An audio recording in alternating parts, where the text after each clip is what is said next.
जैसे ही गाय ने दूध देना बंद किया उसको छोड़ देते हैं। घर से प्रतिदिन गाय को रोटी जाती है, उस घर में कभी भी किसी की अकाल मृत्यु नहीं होती। पहले के रिलेशंस ज्यादा मजबूत थे, आपको क्या लगता है? अब कोई भी व्यक्ति रिलेशन में आता है तो सबसे पहले क्या दिखता है, इससे मुझे क्या फायदा है। डील्स वाली भक्ति ठीक है या नहीं?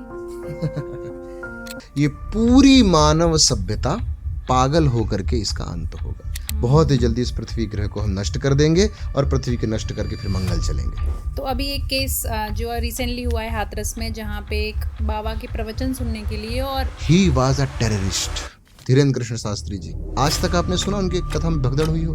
प्रेमानंद महाराज जी इस बात पे नाराज हुए कि उसने किस तरह से बोला श्री जी के बारे में। 60 साल का व्यक्ति 9 साल की लड़की से विवाह कर रहा है और उससे बच्चे पैदा कर रहा है। उसकी क्रूरता आप समझ सकते हो। तो रावण की एक बहन थी जिसका नाम था शूर्पणखा। आप लोगों ने कभी सुना उसका क्या हुआ रावण के मरने के बाद? कहाँ गई वो?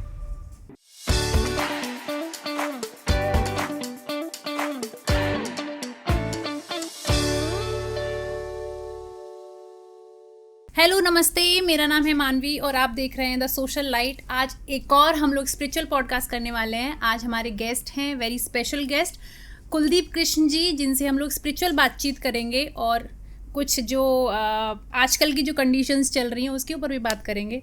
तो बहुत बहुत स्वागत है आपका। धन्यवाद। द सोशल लाइट के सारे दर्शकों को प्रेम भरा राधे राधे। आशा करता हूँ आप सब स्वस्थ होंगे, मस्त होंगे, व्यस्त होंगे। बिल्कुल जी। सबसे पहले ये मैं कुछ पूछने वाली नहीं हूँ, मतलब मैं सबसे पहले यही जानना चाहती हूँ कि जब आप आने वाले थे तो जो आपके एक जो आपकी सेवादार हैं उन्होंने आपके लिए ये बिछाया, आपने डिस्पोजेबल ग्लास में पानी पिया, मतलब क्यों?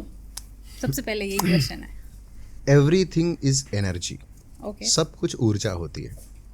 आपने सुना होगा कुछ लोगों के आँख होती है पर वो देख नहीं पाते, नाक होती है सूंघ नहीं पाते, कान होते हैं पर सुन नहीं पाते। क्यों? क्योंकि आँख एक स्थूल तत्व है, यानी जिसको बाहरी अवयव है। इसके भीतर एक ऊर्जा है जो भीतर से देखने की शक्ति प्रदान कर रही है। कान तो सिर्फ स्थूल अवयव है, इसके भीतर सुनने की जो श्रोत शक्ति है वो ऊर्जा के रूप में काम कर रही है। इसी प्रकार से इस ब्रह्मांड में, इस यूनिवर्स में जो भी आपको दिखाई दे रहा है आंखों से, वो अणु और परमाणुओं के मिलने से बना है। मैटर कैसे, पदार्थ कैसे बनता है? अणु और परमाणुओं के मिलने से ही पदार्थ बनता है। और अणु परमाणु कैसे बनते हैं? अणु परमाणु इलेक्ट्रॉन, पॉजिट्रॉन, न्यूट्रॉन, इनके सम्मिश्रण से बनते हैं। और इलेक्ट्रॉन, पॉजिट्रॉन, न्यूट्रॉन ये ऊर्जा के सघन रूप हैं। यानी कि सबके फाउंडेशन में क्या है? ऊर्जा, एनर्जी। तो आप जो बोलते हैं, जो खाते हैं, जहाँ बैठते हैं, जो पीते हैं, वो सब उसकी ऊर्जा आप पर इम्पैक्ट करती है। इसलिए हम लोग जहाँ जाते हैं प्रयास करते हैं कि ज़्यादा से ज़्यादा किसी और की एनर्जी से डायरेक्ट कांटेक्ट में ना आए। उससे क्या इफेक्ट होता है, मतलब आपके ऊपर क्या इफेक्ट होगा अगर आप एक सेम ग्लास, धुले ग्लास में अगर वो पानी पिएंगे तो क्या इफेक्ट आपके ऊपर आ सकता है? जैसे कि पुराने ज़माने में आपने सुना होगा जो दादी नानी वगैरह हुआ करती थी, वो क्या कहा करती थी कि रात में गर्मी के समय में मिट्टी के घड़े में पानी रखो और सुबह पियो। हाँ। बरसात के समय में, ठंड के समय में आप एक पीतल या तांबे में पानी रख करके पियो। क्यों? क्योंकि हर एक चीज़ में ऊर्जा, जैसे मैंने आपसे कहा कि ऊर्जा सब में क्या है? ऊर्जा है। और उसके अंदर रखे हुई जो पदार्थ होता है उसमें उस स्थूल बॉडी का, जिसमें वो पदार्थ रखा गया है, उसकी एनर्जी इम्पैक्ट होती है। तो अगर आप प्लास्टिक में पानी पी रहे हो तो प्लास्टिक के गुण उसमें आ रहे हैं, आप पी रहे हो। अगर आप उसमें कांच पी रहे हो तो मतलब आप जिस चीज़ में भी अपनी बॉडी में जो डाल रहे हो वो सब उसके साथ साथ आपकी भीतर जा रहा है। तो इसीलिए अब क्या होता है कि जैसे आप एक ग्लास है, उसको कई लोगों ने यूज़ किया, कई लोगों ने पानी पिया जी, तो उसमें क्या हुआ? उसमें से सब की एनर्जी उसमें कनेक्ट हुई ना। और जब आप ध्यान करते हैं, मेडिटेशन करते हैं, आप स्पिरिचुअली ग्रो करना चाहते हैं, तो आपको ऊर्जाओं को बहुत गहराई से समझ करके चलना पड़ता है, क्योंकि छोटी छोटी चीज़ें ही बड़े बड़े बदलाव करती हैं। ओके। इसलिए तो स्पिरिचुअलिटी, मतलब स्पिरिचुअलिटी की, आपकी स्पिरिचुअलिटी जो है आपके अंदर, क्या उसको इफेक्ट करेगी ये चीज़ें? स्पिरिचुअलिटी को इफ़ेक्ट ज़रूर कर सकती है, क्योंकि स्पिरिचुअलिटी आपके विचारों से ही तो बनती है, और विचार आपकी एक्टिविटी से बनते हैं, और आपकी एक्टिविटी ऊर्जाओं से प्रभावित होती है। तो अगर आपके जीवन में ऊर्जा प्रभावित होगी तो एक्टिविटी प्रभावित होगी, एक्टिविटी प्रभावित होगी तो विचार प्रभावित होंगे, विचार प्रभावित होंगे तो कर्म प्रभावित होंगे, और कर्म प्रभावित होगा तो जीवन प्रभावित होगा। ओके, सो क्योंकि आप श्रीमद् भागवत कथा करते हैं, सो आपकी लाइफ पे वो क्या इम्पैक्ट है? मतलब कोई जब से आपने स्टार्ट किया है तो कोई मेजर चेंज आया है आपके अंदर, या क्योंकि कोई बचपन से ही अगर करते हैं तो बचपन से शुरू करते हैं, एक एज होती है जी। तो आपके ऊपर क्या इम्पैक्ट आया और सुनने वाले के ऊपर क्या इम्पैक्ट आता है? देखिए, कहते हैं खग जाने खगही के भाषा एक बहुत प्यारी सी कहावत है कि जो जैसे पक्षी होता है ना, वो पक्षी पक्षी की भाषा समझ जाता है, गूंगा गूंगे की भाषा समझ जाता है, बहरा बहरे की बात समझ जाता है। इसी तरीके से प्रेमी प्रेमी की बात समझ जाता है ना, एक भक्त भक्त की बात समझ जाता है। इसी प्रकार से मेरे संपर्क में आने वाले व्यक्तियों के जीवन में क्या प्रभाव पड़ा, ये तो जो संपर्क में आए हैं वही बता सकते हैं, लेकिन मेरे जीवन में क्या प्रभाव पड़ा है ये मैं आपको बता देता हूँ। मैं एक बहुत ही साधारण परिवार में मेरा जन्म हुआ, चित्रकूट धाम में। जी। और मेरे पिताजी किसान थे, अभी भी गांव में किसानी ही होती है। और हमारे जो दादाजी थे, मैंने अपने दादाजी को बचपन से सिर्फ एक ही काम करते हुए देखा था। हमारे गांव में अभी भी कम से कम 100-150 गौ माता की सेवा होती है घर पे, निजी तौर पे, कोई गौशाला नहीं। उन्होंने बचपन से सिर्फ गौ माता की सेवा करी थी। तो जब हम छोटे छोटे बच्चे हुआ करते थे तो दादाजी के साथ जाते थे, गायों को अपने हाथ से चारा देना, उनको दूहना, उनको प्यार करना, पुचकारना। उन्होंने सब गायों का नाम रख रखा था अलग अलग। तो जब किसी को बुलाना होता था तो मधुबन, मंगल, बुद्ध, है ना, सोमा, ऐसा उन्होंने नाम अलग अलग रख रखा था। तो वो जैसे ही बोलते थे तो वो गाय दौड़कर उनके पास आ जाती थी। आज भी कभी आप चित्रकूट अगर जाना तो ज़रूर जाइएगा हमारी गौशाला में, इटौरा गांव पड़ता है, आपके दर्शकों को भी कह रहा हूँ मैं। तो वहाँ देखेंगे अभी भी वो गौ की सेवा हमारे यहाँ वैसे ही चलती है। तो मेरी जो स्पिरिचुअलिटी का जन्म हुआ वो वहाँ से हुआ। मैंने देखा कि एक जिसे मुझे किताबों में पढ़ाया जा रहा है कि COW मतलब काऊ, काऊ मतलब गाय, गाय एक पशु है। मैं स्कूल में पढ़कर आता था, लेकिन जब मैं आता था दादाजी के साथ और चारों तरफ का एनवायरनमेंट देखता था तो मुझे कहीं से भी लगता नहीं था कि गाय एक पशु है। इतनी संवेदनशील, इतनी जो बात एक व्यक्ति नहीं समझ पा रहा है, जो एक अपने घर के रिलेटिव्स नहीं समझ पा रहे हैं, वो एक जानवर जिसे हम कह रहे हैं, पशु जिसे हम कह रहे हैं, अगर वो हमारी संवेदना समझ रहा है तो निश्चित रूप से कुछ ऐसी चीज़ है जो शायद किताबों में नहीं मिल रही है। तो धीरे धीरे धीरे मैंने रुख किताबों को छोड़कर, कबीर ने कहा ना, तू कहे कागज की लेखी, मैं मानूं आँखन की देखी। तो बस आँखों का देखना प्रारंभ कर दिया, जानना प्रारंभ कर दिया, गहराई से चीज़ों को समझना, ऑब्जर्व करना प्रारंभ कर दिया, थोड़ा कॉन्शियसनेस, चेतना के स्तर को जगाना प्रारंभ कर दिया। तो मैंने देखा कि एक कोई ऐसा तत्व है जो गाय के भीतर, बंदर के भीतर, कुत्ते के भीतर, पेड़ के भीतर, जल के भीतर, आपके भीतर, मेरे भीतर, सबके भीतर एक पदार्थ ऐसा जो बराबर मात्रा में बह रहा है। कुछ ऐसा है जो सबको कनेक्ट किए हुए इकोसिस्टम से।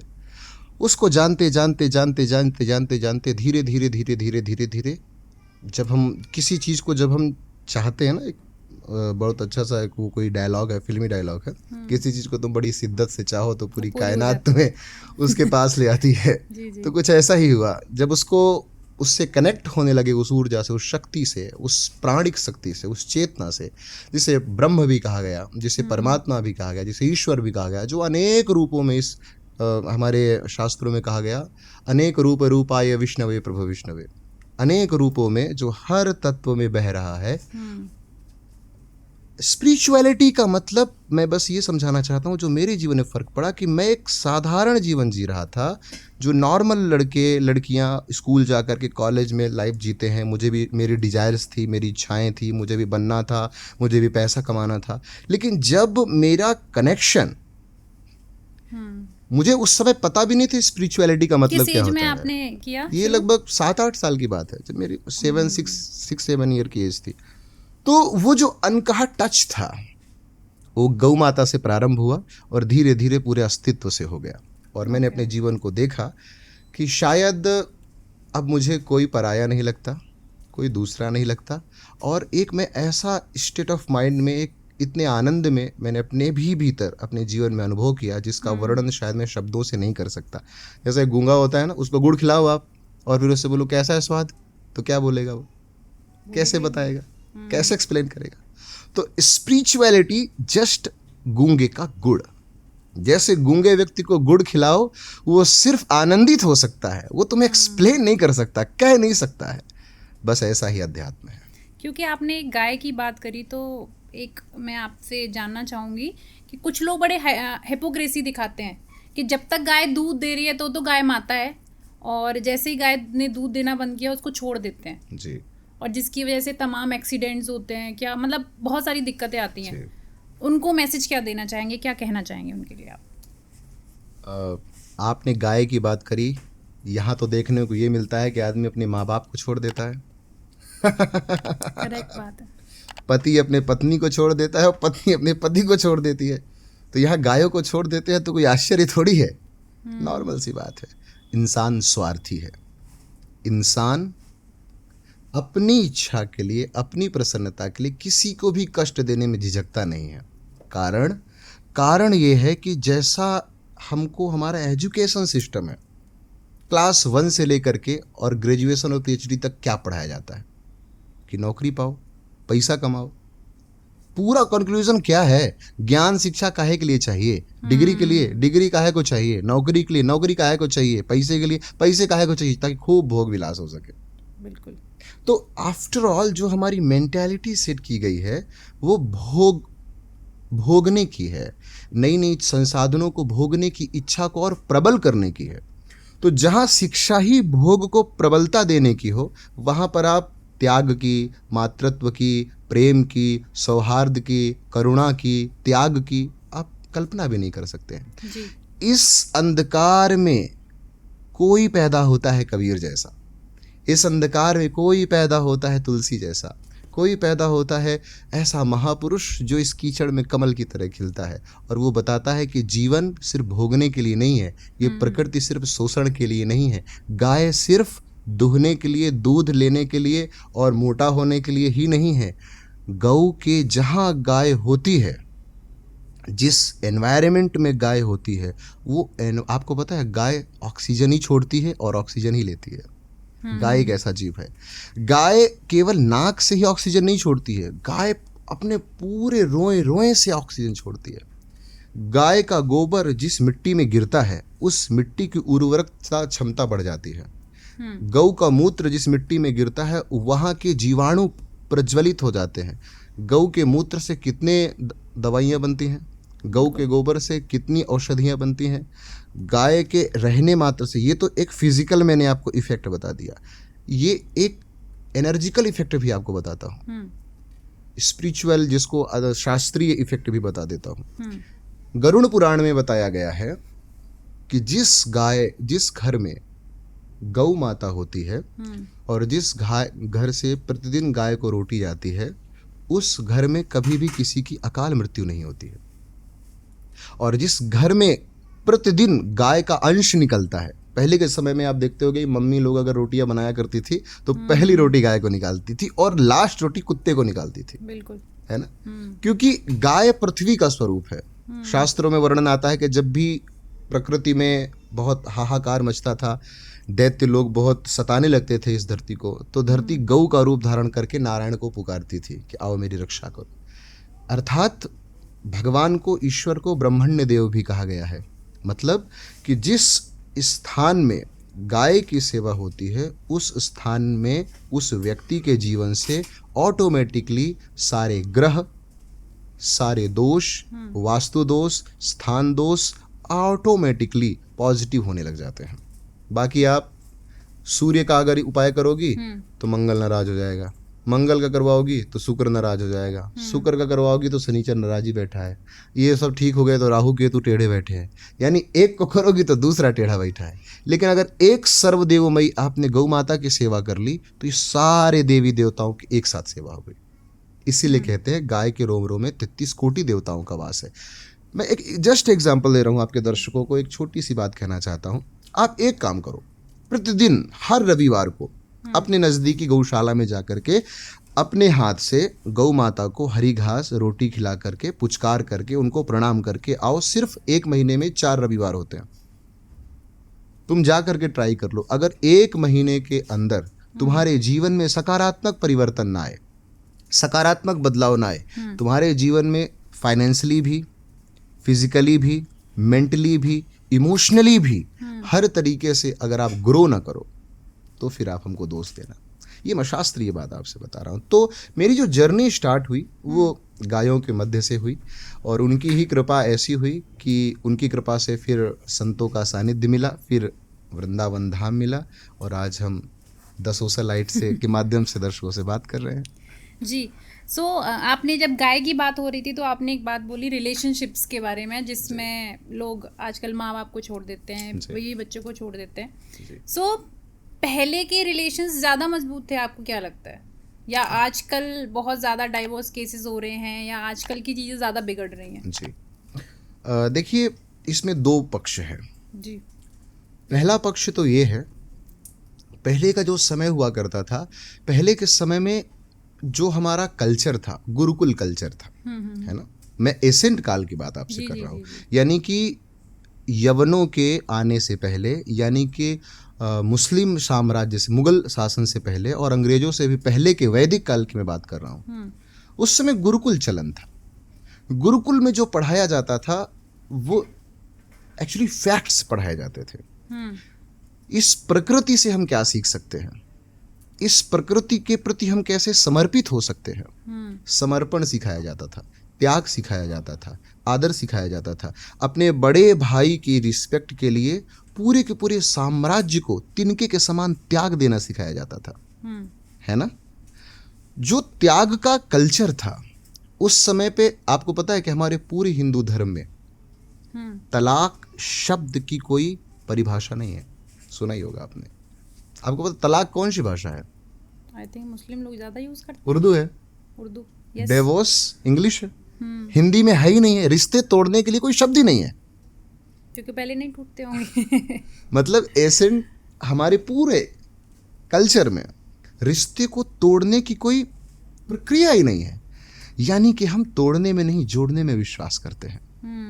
हमने सूर्य को प्रणाम करके सूर्य नारायण कहा, हमने पृथ्वी को प्रणाम करके पृथ्वी माता कहा, हमने वृक्ष को प्रणाम करके वृक्ष को अपना मित्र कहा, हमने हवा को प्रणाम करके वायु देवता कहा, हमने आकाश को प्रणाम करके इसको आकाश देव कहा। हमने पूरे अस्तित्व को अपने से जोड़ा। समझ रही हैं आप? यानी कि जो हमारी पद्धति थी पहले क्या थी? जोड़ने की, पूरे अस्तित्व के साथ जुड़ना। और जो व्यक्ति पूरे अस्तित्व के साथ जुड़ा है वो अपनी पत्नी से कैसे नहीं जुड़ेगा?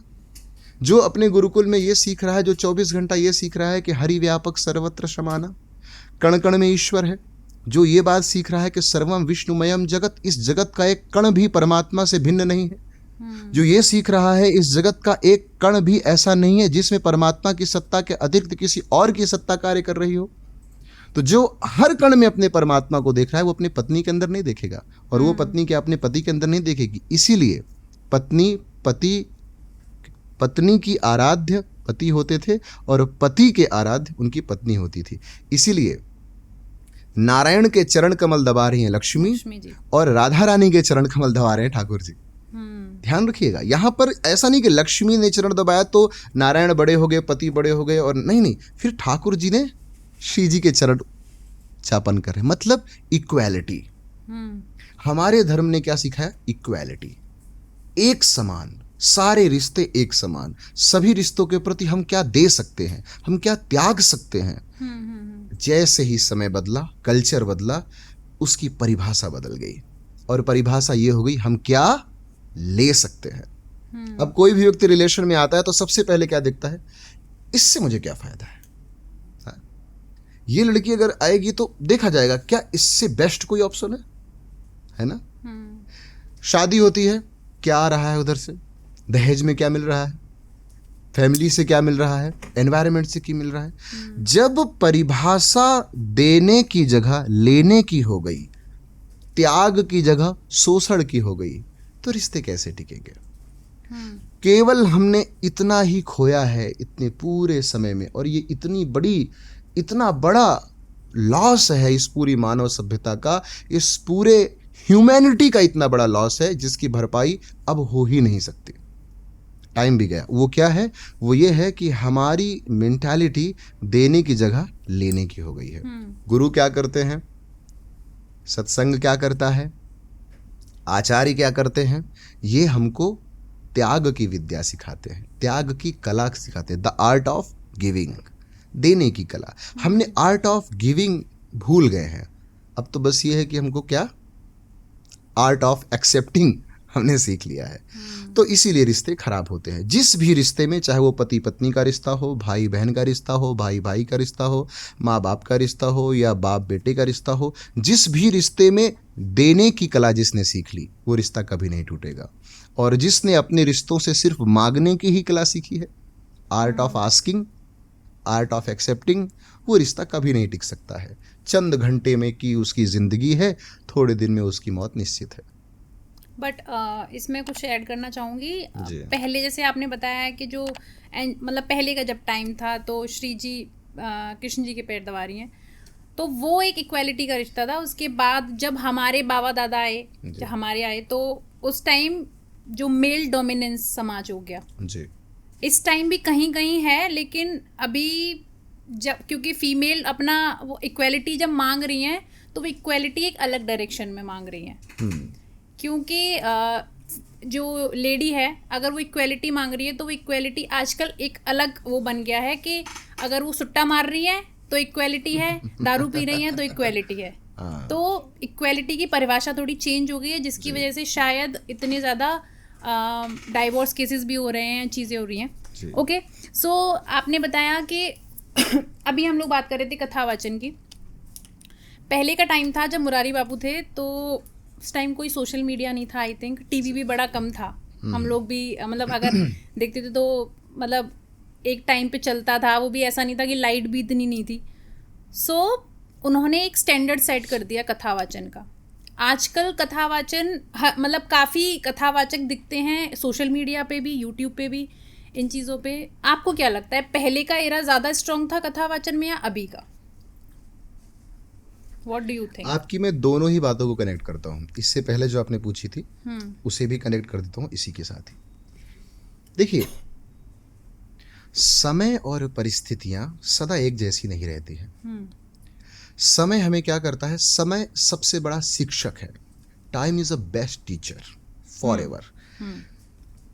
हमने ये सीखा अपने प्राचीन काल से कि किस प्रकार से हमारी प्रक्रिया थी सनातनी, जिसको वास्तविक हम सनातन धर्म कहेंगे या सनातन संस्कृति, सनातन रिवाज कहेंगे, जो मैंने आपसे चर्चा करी थी। उसके बाद चीज़ें चेंज हुई, उसके बाद हम गुलाम रहे बहुत समय तक, हमारे पूरे कल्चर को विभत्स किया गया, तोड़ा गया, मोड़ा गया।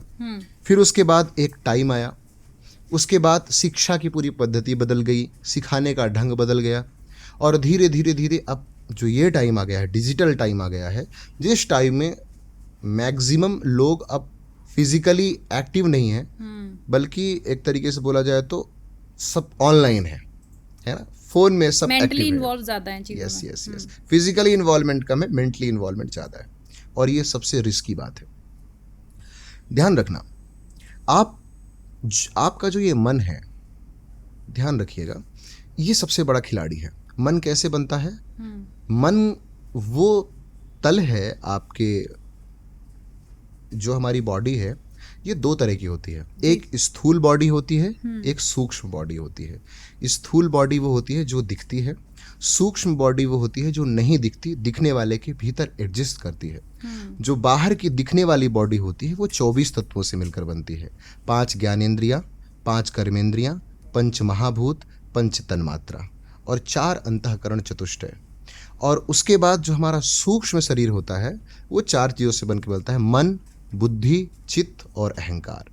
ये जो सूक्ष्म तत्व है, सूक्ष्म शरीर है, इसमें ही एक केंद्र है मन, बुद्धि, चित्त, अहंकार। इन चारों का जो निचोड़ है, इसमें एक मन भी आ गया, बुद्धि भी आ गया, चित्त भी आ गया और अहंकार भी आ गया। ठीक है।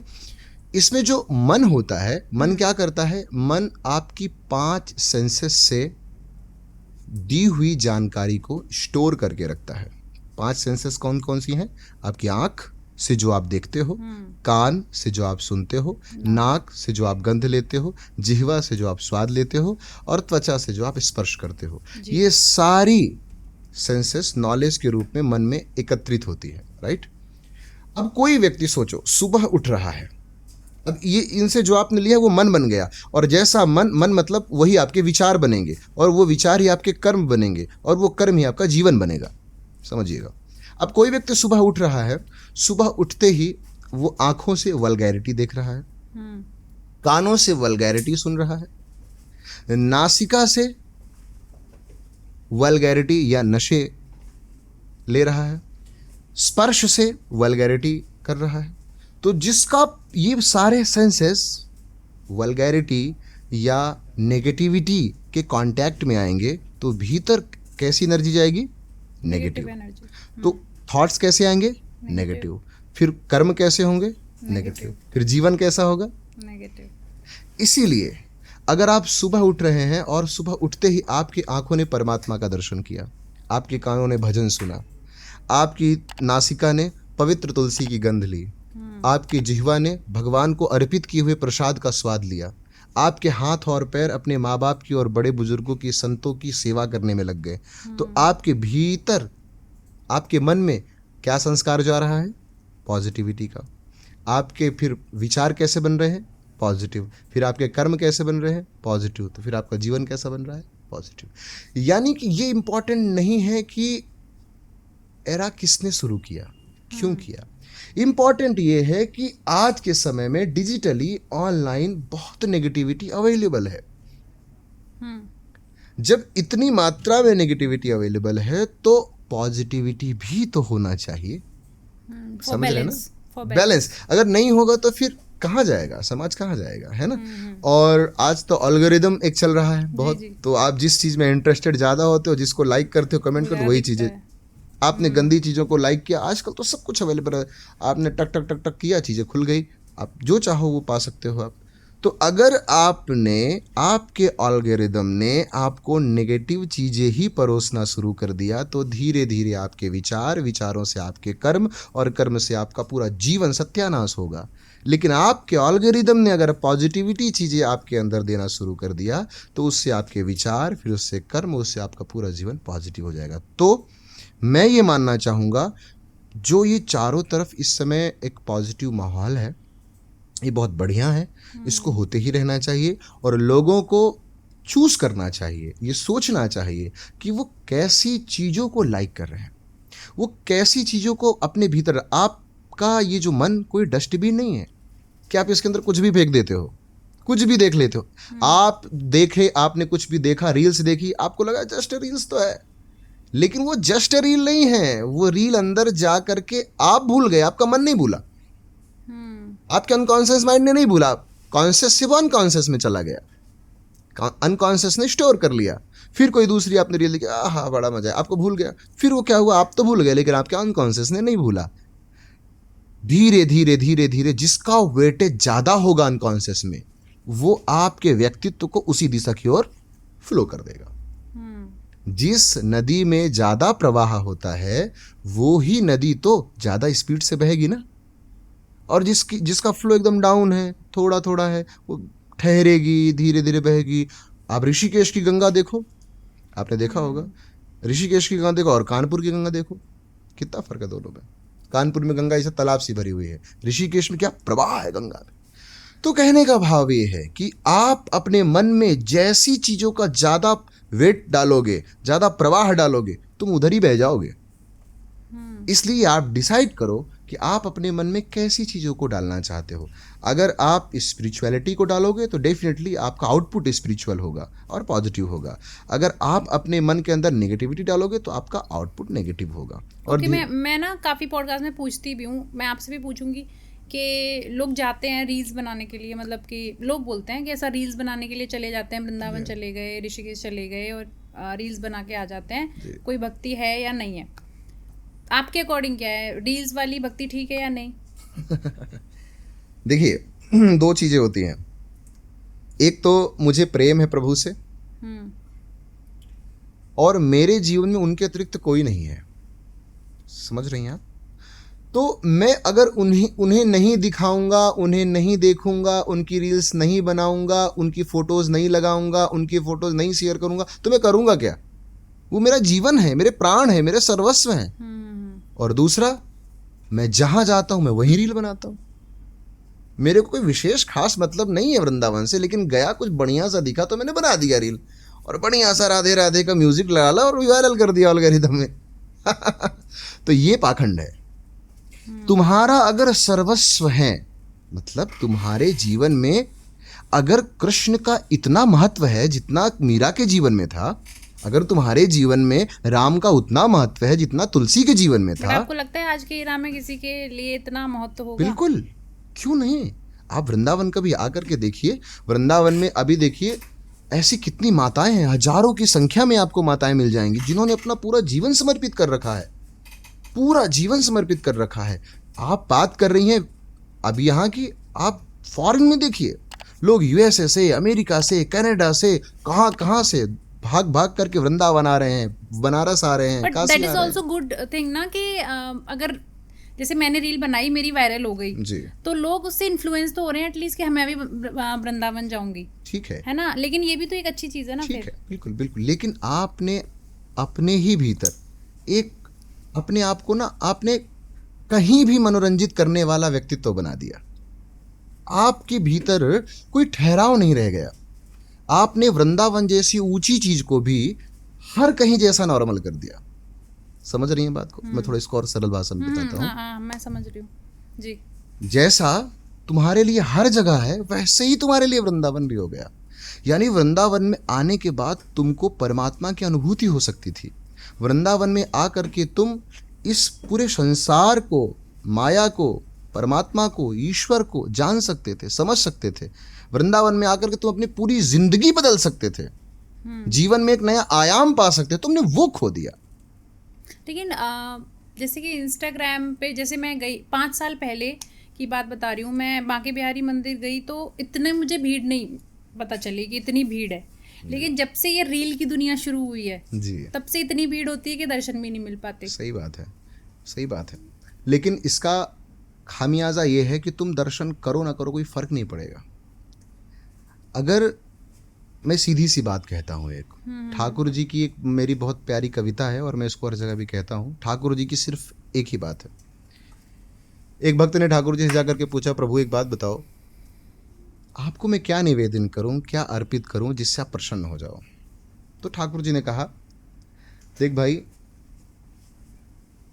भाव का भूखा हूं मैं, भाव ही बस सार है, भाव से मुझको भजे तो भव से बेड़ा पार है।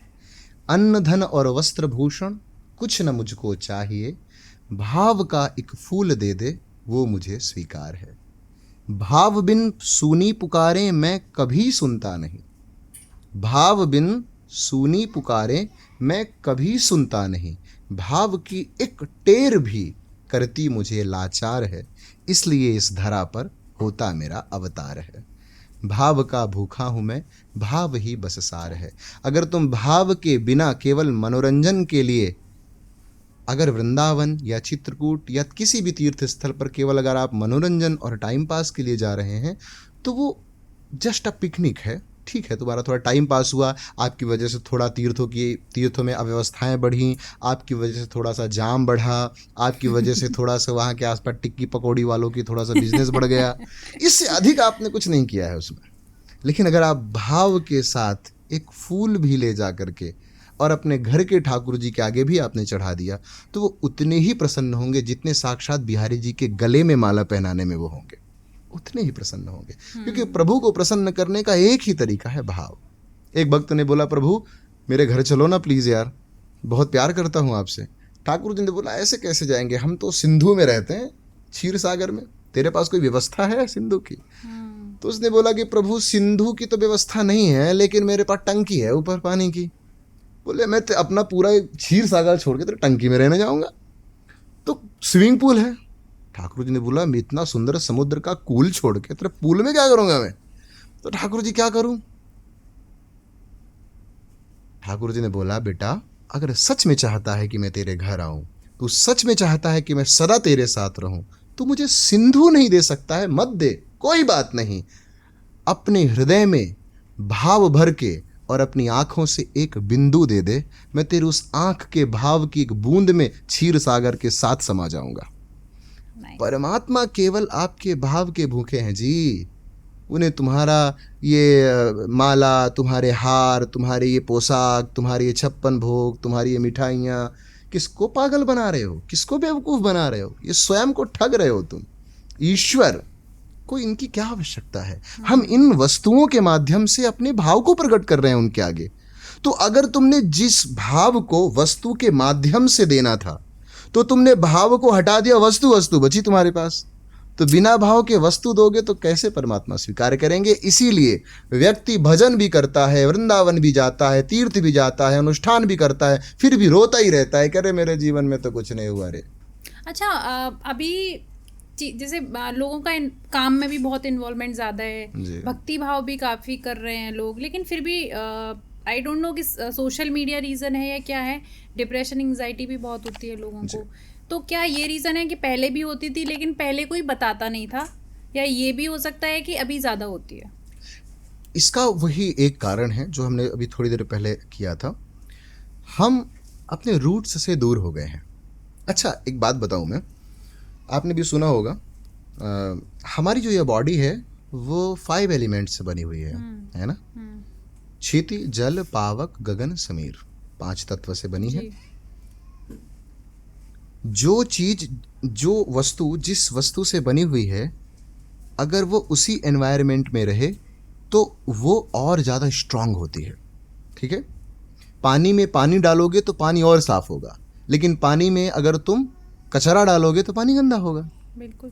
इसी प्रकार से हमारा जो 5 एलिमेंट से बनी हुई हमारी बॉडी है, हम इन 5 एलिमेंट से कितने दूर हो गए हैं? पिछली बार बताइए, आपने जी भर के आसमान को कब देखा था? दोनों हाथ खोल करके आसमान को कब निहारा था? कब आपने आग को महसूस किया था? कब आपने खुली हवा में सांस ली थी?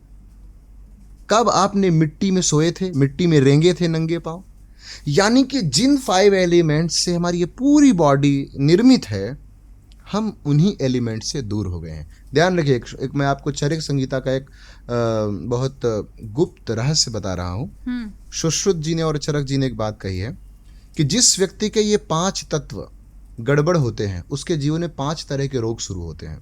तुम्हारे जीवन में अगर अग्नि तत्व अशुद्ध है, यानी तुम्हारे जीवन में अगर अग्नि एलिमेंट अशुद्ध है, तो तुम्हारे जीवन में पेट से संबंधित समस्याएं होंगी, पक्का रोग होगा। अगर तुम्हारे जीवन में एयर, वायु तत्व अनबैलेंस है, तो तुम्हारे जीवन में श्वास से संबंधित रोग जरूर होगा। तुम्हारे जीवन में अगर पृथ्वी से संबंधित पृथ्वी तत्व अनबैलेंस है, तो तुम्हारे जीवन में बॉडी, चर्म रोग से रिलेटेड समस्याएं जरूर होंगी। हड्डी, मांस और चमड़ी से रिलेटेड रोग जरूर होंगे। अगर तुम्हारे जीवन में आकाश तत्व अनबैलेंस है, तो तुम्हारे जीवन में डिप्रेशन और मानसिक रोग जरूर होंगे। तो जो आपने प्रश्न किया था, लोगों का डिप्रेशन क्यों बढ़ रहा है? डिप्रेशन इसलिए बढ़ रहा है क्योंकि उनका एलिमेंट अनबैलेंस है।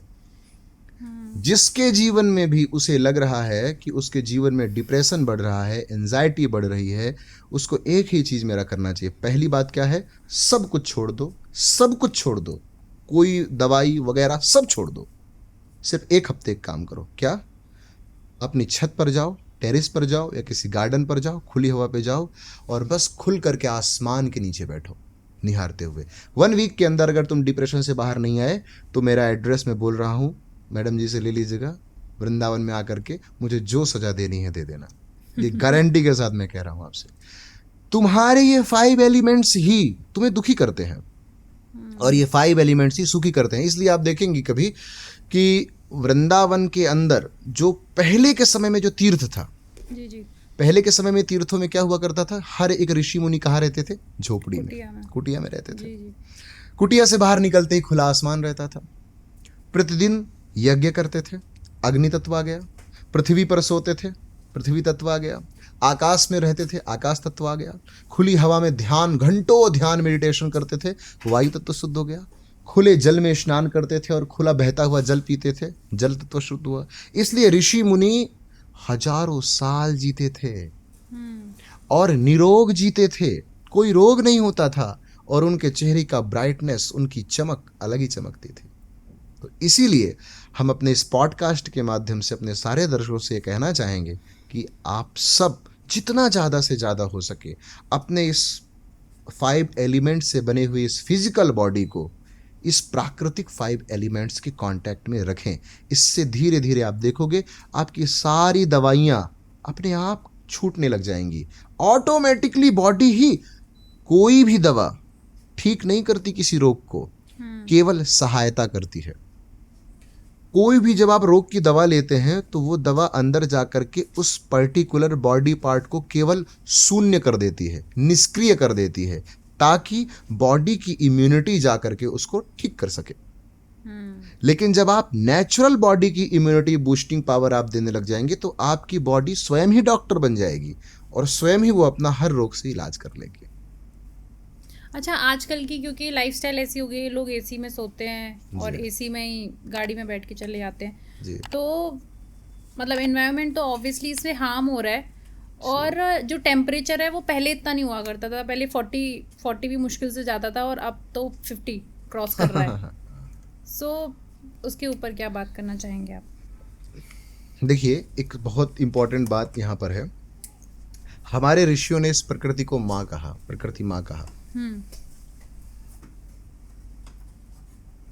सबसे ज्यादा कार्बन प्रोड्यूस अभी जितने इस 20-25 सालों में हमने जितना कार्बन प्रोडक्शन किया है उतना कार्बन प्रोडक्शन आज तक के इतिहास में कभी नहीं हुआ, मानव जगत के इतिहास में।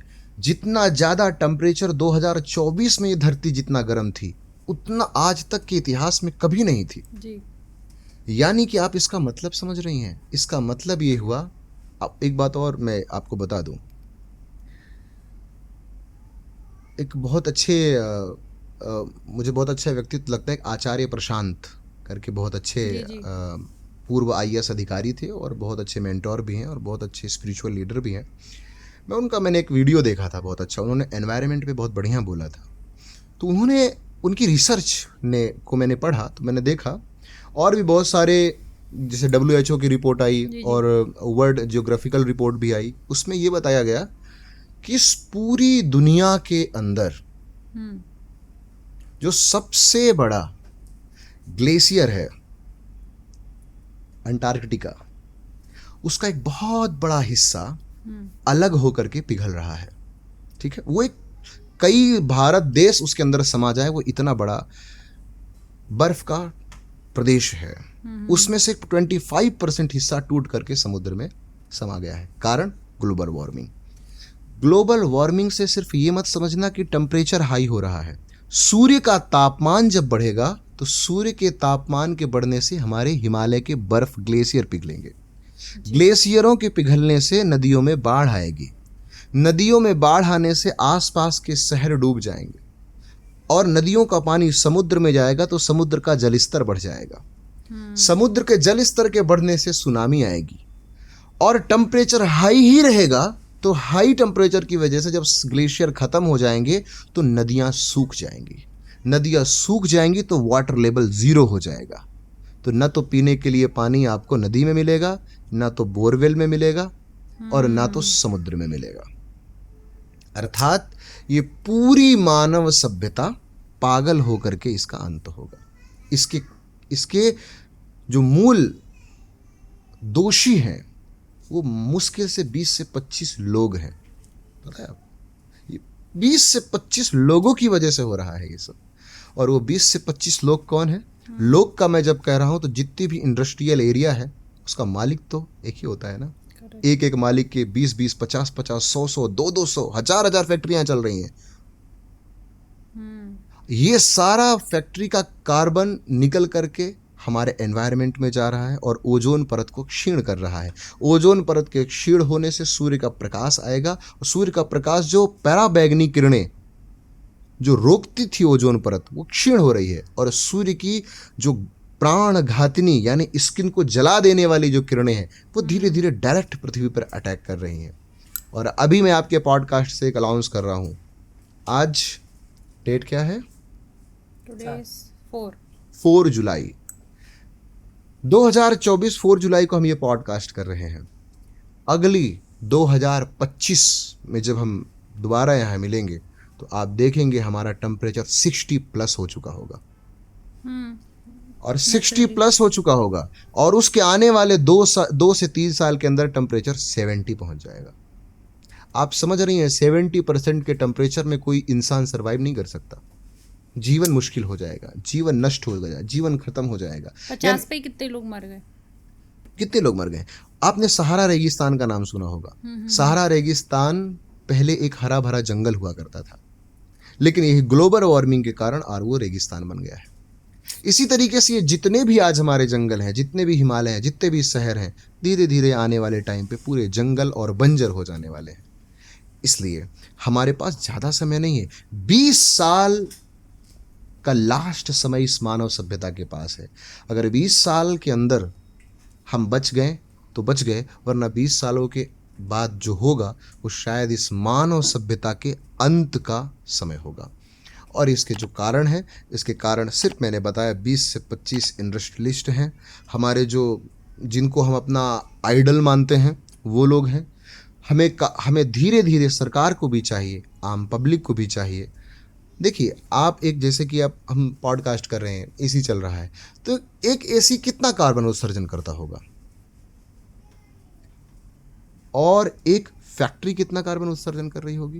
बट उसका कहीं ना कहीं रीजन हम भी तो है, हम भी तो उसका फैक्ट्री में जो प्रोडक्शन हो रहा है उसका कंजप्शन तो हम ही कर रहे हैं। बस इसी प्रश्न का मैं जो वेट कर रहा था कि आप ये पूछें। जनसंख्या रोज बढ़ रही है, इसका मतलब ये हुआ कि हम डिमांड कर रहे हैं ना, हम डिमांड कर रहे हैं तो हम जनसंख्या भी बढ़ाते चले जा रहे हैं। तो जितनी डिमांड हम अभी कर रहे हैं, आने वाले 10 सालों में हमारी डिमांड डबल हो जाएगी। बिल्कुल। और जब हमारी डिमांड डबल हो जाएगी तो ये फैक्ट्रियां भी डबल हो जाएंगे, कार्बन उत्सर्जन भी डबल हो जाएगा, तो टेम्परेचर भी। बिल्कुल। तो कहीं ना कहीं इन सब के पीछे इस पूरी मानव सभ्यता, इस पूरे ग्रह को नष्ट करने के लिए हम पूरी तैयारी कर चुके हैं ऑलरेडी। बहुत ही जल्दी इस पृथ्वी ग्रह को हम नष्ट कर देंगे और पृथ्वी को नष्ट करके फिर मंगल चलेंगे, उसे भी नष्ट करेंगे। इसके लिए पूरी सरकार को, सभ्यता को, लोगों को एकजुट होना होगा, इस पे विचार करना होगा। बड़ी संस्थाओं को इस पर जल्दी कॉन्शियस होना पड़ेगा, वरना ये पूरा देश नहीं, ये पूरा ग्रह संकट में है। करेक्ट। और हम लोग कितने चालबाज हैं, अपना ग्रह हमसे संभल नहीं रहा है, दूसरे के ग्रहों में कब्जा करने जा रहे हैं। प्रॉपर्टियां बिक रही हैं। हाँ बताओ, अभी पृथ्वी हमसे संभाली नहीं जा रही, चांद में जमीन खरीद रहे हैं। तो इस पर कॉन्शियस होना बहुत ज़रूरी है। ग्लोबल वार्मिंग इस समय की सबसे भयानक आने वाली समस्या है। इतनी बड़ी समस्या है कि तुम्हारे सारे धर्म, तुम्हारे संप्रदाय, तुम्हारे मंदिर, तुम्हारे मस्जिद, तुम्हारे गुरुद्वारे, तुम्हारी सरकार, तुम्हारी संविधान, सब कुछ यूं खत्म हो जाएगा। चुटकी बजेगी और साफ। केदारनाथ में देखा था ना एक छोटा सा झटका ट्रेलर, टीजर था वो, वैसा टीजर पूरी पृथ्वी पर दिखेगा हमको। इसलिए हम लोगों को इस पे कॉन्शियस होकर के कार्बन उत्सर्जन के प्रति सजग होना चाहिए और इस एनवायरनमेंट के प्रति जो हमारी जिम्मेदारी है। अब आप लोग बोलेंगे कि भैया हम क्या करें इसमें, हम क्या कर सकते हैं, हम थोड़ी फैक्ट्री चला रहे हैं। ठीक है, तुम एक काम कर सकते हो, ये कर सकते हो। पहला काम तो ये कर सकते हो, बरसात आने वाली है, तुमने अपनी पूरी जिंदगी में कितनी ऑक्सीजन चूसी है, कभी सोचा है तुमने? कितनी ऑक्सीजन ली है? और तुमने क्या इस प्रकृति को एक पेड़ भी दिया है ऑक्सीजन के नाम पे? करेक्ट है। हमारे घर पे हाँ, कि जब वृंदावन जाइए तो पहले जब वृंदावन जाते थे कितना पेड़ होते थे, बहुत ज्यादा, और अब सिर्फ बिल्डिंग दिखती है। बताओ, वही बात है। यानी कि हम खुद सोचिए कि हमने कितनी ऑक्सीजन ली होगी। हमारे घर में बिजली हम इतना यूज करते हैं, हर महीने बिल आ जाता है, भैया बिल दो, नहीं बिल दोगे काट देगी बिजली। लेकिन हमको जो चीज फ्री में मिलती है ना, हम उसकी वैल्यू नहीं समझते हैं। तो ऑक्सीजन फ्री में है, इसलिए वृक्ष लगाओ। तुमने ऑक्सीजन ली है, कम से कम अपने बच्चों के लिए। तुम भले ही बैंक बैलेंस ना बना कर जाओ, भले ही तिजोरियां भर कर मत जाओ, लेकिन कम से कम सांस लेने के लिए सांसें तो दे के जाओ। वो सांस जिंदा रहेंगे तो कमा लेंगे वो, लेकिन जिंदा ही नहीं रहेंगे, सांस ही नहीं ले पाएंगे। कोरोना आया था, देखा ना आपने, ऑक्सीजन कैसे बिक रही थी, किलो के दाम पे बिक रही थी ऑक्सीजन। वही समय आएगा जब घर घर पे जैसे पानी बिक रहा है ना, वैसा ऑक्सीजन बिकेगा। इसलिए हमारी पहली रिस्पॉन्सिबिलिटी है कि आने वाला जो ये श्रावण शुरू हो गया है, बढ़िया आषाढ़ आ गया, सावन भादो, 3-4 महीने हमारे पास है, भर दो जम करके पृथ्वी को वृक्षों से। ये जो सारी गंदगी भी है सब कवर हो जाएगी, भर दो पूरी पृथ्वी को। हर एक व्यक्ति अगर 2-2 वृक्ष भी लगाए, सोचो 140 करोड़ है हम। 140 तो हम ही हैं। कम से कम 300-400 करोड़ तो हम ही पैदा कर देंगे। अच्छा, एक बात और मैं आपसे बताता हूँ, गूगल में आप सर्च करिएगा, प्रतिदिन कितने वृक्ष काटे जाते हैं पता है आपको? प्रतिदिन इस पूरी दुनिया से पर डे 25 से 30 करोड़ पेड़ रोज काटे जाते हैं जी। 25 से 30 करोड़ वृक्ष रोज काटे, गूगल कर लेना आप। और पूरे साल भर में अरबों वृक्ष काटे जाते हैं, अरबों की संख्या में। क्यों? ये वृक्ष कटेंगे तो इन वृक्षों से ही फिर कोयला बनेगा, इनसे ही कागज बनेगा, इनसे ही हमारे संसाधन बनेंगे, हमारे इक्विपमेंट्स बनेंगे, हमारी चीज़ें बनेंगी। इसलिए हमने वृक्षों का, अभी आपने हसदेव सुना होगा, एक हसदेव अरण्य था छत्तीसगढ़ में, हसदेव जंगल। हसदेव जंगल में 100 करोड़ पेड़ थे, उसमें से 50 करोड़ पेड़ अडानी जी ने काट दिए। काहे के लिए? कोयले के लिए। हम जंगल काटा हमने हसदेव का, हसदेव का जंगल काट करके हमने कोयला निकाला। जो हमें ऑक्सीजन दे रहे थे उन पेड़ों को काट के हमने कोयला निकाला। फिर कोयले को जला करके हम और कार्बन प्रोड्यूस करेंगे, और वो कार्बन डाइऑक्साइड जा करके फिर हमारा दम घोटेगी। यानी हम ऑक्सीजन को खत्म करके कार्बन उत्सर्जन करके अपने लिए और मौत का तांडव क्रिएट कर रहे हैं। समझ रहे हैं? और ये सिर्फ हसदेव की बात नहीं है, ये झारखंड में, बिहार में, छत्तीसगढ़ में, उड़ीसा में, मध्य प्रदेश में, कर्नाटक में, केरल में, आंध्र प्रदेश में, हर जगह हो रहा है ये। और तो और छोड़ो, आपने लद्दाख में सुना होगा, लद्दाख में जो वांगड़ू जी थे जिनके लिए वो 3 इडियट मूवी भी बनी है, हाँ जी। उन्होंने भी अनशन किया हुआ था। हाँ, सोनम वांगचुक, सोनम वांगचुक, जिनको कई देशों ने नोबेल पुरस्कार दिया है। नोबेल पुरस्कार जीतने वाला इतना बड़ा साइंटिस्ट धरने में बैठा, वो मरने मतलब मृत्यु की सैया पर आ गया कि अब मरे कि कब मरे। किसी सरकार का ट्वीट देखा आपने कभी? मोदी जी ने ट्वीट किया क्या? किसी पीएम ने, किसी सीएम ने ट्वीट किया? नहीं। क्यों? क्योंकि वहां क्या है? वहां है लिथियम, वहां है लिथियम। और लेह लद्दाख के पहाड़ों के नीचे लिथियम है। लिथियम कहाँ यूज होता है? बैटरी बनाने में। क्योंकि अभी सरकार को हमें ग्रीन एनर्जी लेके आनी है ना, तो ग्रीन एनर्जी के लिए हम पहले पहाड़ों को तोड़ेंगे, पहाड़ों को धसकाएंगे, भूकंप लेकर के आएंगे, फिर लिथियम निकालेंगे, फिर लिथियम से हम बैटरी बनाएंगे, बैटरियां चलेंगी तो फिर उससे भी क्या कार्बन उत्सर्जन नहीं होता क्या? किसको पागल बनाते हैं? यानी वो, और देखो, ग्रीन एनर्जी के नाम पे जो इलेक्ट्रिक से चलने वाली, बैटरी से चलने वाली गाड़ियां होती हैं, उनकी नंबर प्लेट भी नीली हरी हरी होती है ताकि लगे एकदम सब नेचुरल काम है। बल्कि सबसे ज्यादा वही कार्बन प्रोड्यूस करते हैं। यानी कि सरकार भी, जनता भी, किसी को दूर दृष्टि नहीं दिख रही है कि जो ये हम कर रहे हैं इसका परिणाम क्या होने वाला है। ये जंगलों को काट काट के, पहाड़ों को तोड़ तोड़ करके हम जो ये निकाल रहे हैं खनिज पदार्थ, हम सारे खनिज अभी निकाल लेंगे तो हम अपने आने वाली पीढ़ी को क्या छोड़कर जा रहे हैं? कृष्ण ने गीता में कहा था, कर्मण्येवाधिकारस्थो मा फलेषु कदाचन। तुम्हारे हाथ में कर्म है, फल नहीं। फिर तुम चाहे रो, चाहे गिड़गिड़ाओ, चाहे नष्ट हो जाओ, तुम्हें तुम्हारे कर्म का भोग भोगना ही पड़ेगा। तो हम जैसे कर्म आज करेंगे प्यारे श्रोताओं, वैसा ही ध्यान रखना, तुम जो आज करोगे वही तुम्हारे बच्चों को भोगना पड़ेगा, और तुम्हारे बच्चे जो करेंगे वो आगे परंपरा को भोगना पड़ेगा। हमारे पूर्वजों ने इस प्रकृति को कितना संजो कर, बचा कर हमें सौंपा था, कितनी सुंदर धरती हमें सौंपी थी, और हम अपने वृक्षों को क्या दे रहे हैं। तो चलते चलते बस 2 चीज़ें आप लोगों से कहना चाहूँगा। पहली चीज़ तो ये, आने वाला जो ये बरसात चालू हो गई है, 2-2 वृक्ष कम से कम सबको लगाने चाहिए और प्रकृति को धन्यवाद कहना चाहिए। और दूसरा, आसपास के जितने भी वृक्ष हैं, संकल्प ले लो कि जब तक तुम्हारे शरीर में प्राण रहेगा तब तक उस वृक्ष के शरीर में भी प्राण रहेगा। तुम्हारे प्राण में और उसके प्राण में भिन्नता नहीं है, इसलिए कटने मत दो, टूटने मत दो। अगर इस तरीके से हम इस प्रकृति को संजो करके रखेंगे तो आने वाला भविष्य हमारा उज्जवल, शांति प्रिय, और जो विभत्स शास्त्रों में प्रलय की बात कही जाती थी ना कि ऐसा प्रलय आएगा, ऐसा प्रलय आएगा, 4 तरह के प्रलय बताए गए थे। अग्नि से प्रलय होगा, वायु से प्रलय होगा, जल से प्रलय होगा, पृथ्वी के डगमगाने से प्रलय होगा। ये 4 तरह के प्रलय एक साथ आ जाएंगे अगर हमने इन चीज़ों पर ध्यान नहीं दिया। तो अभी एक थिन लाइन होती है एक भक्ति और अंधविश्वास में।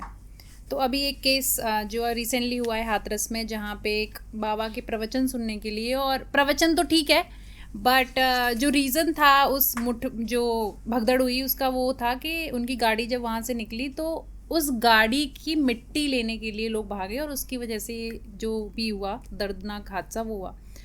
आप क्या कहना चाहेंगे इस चीज़ पे?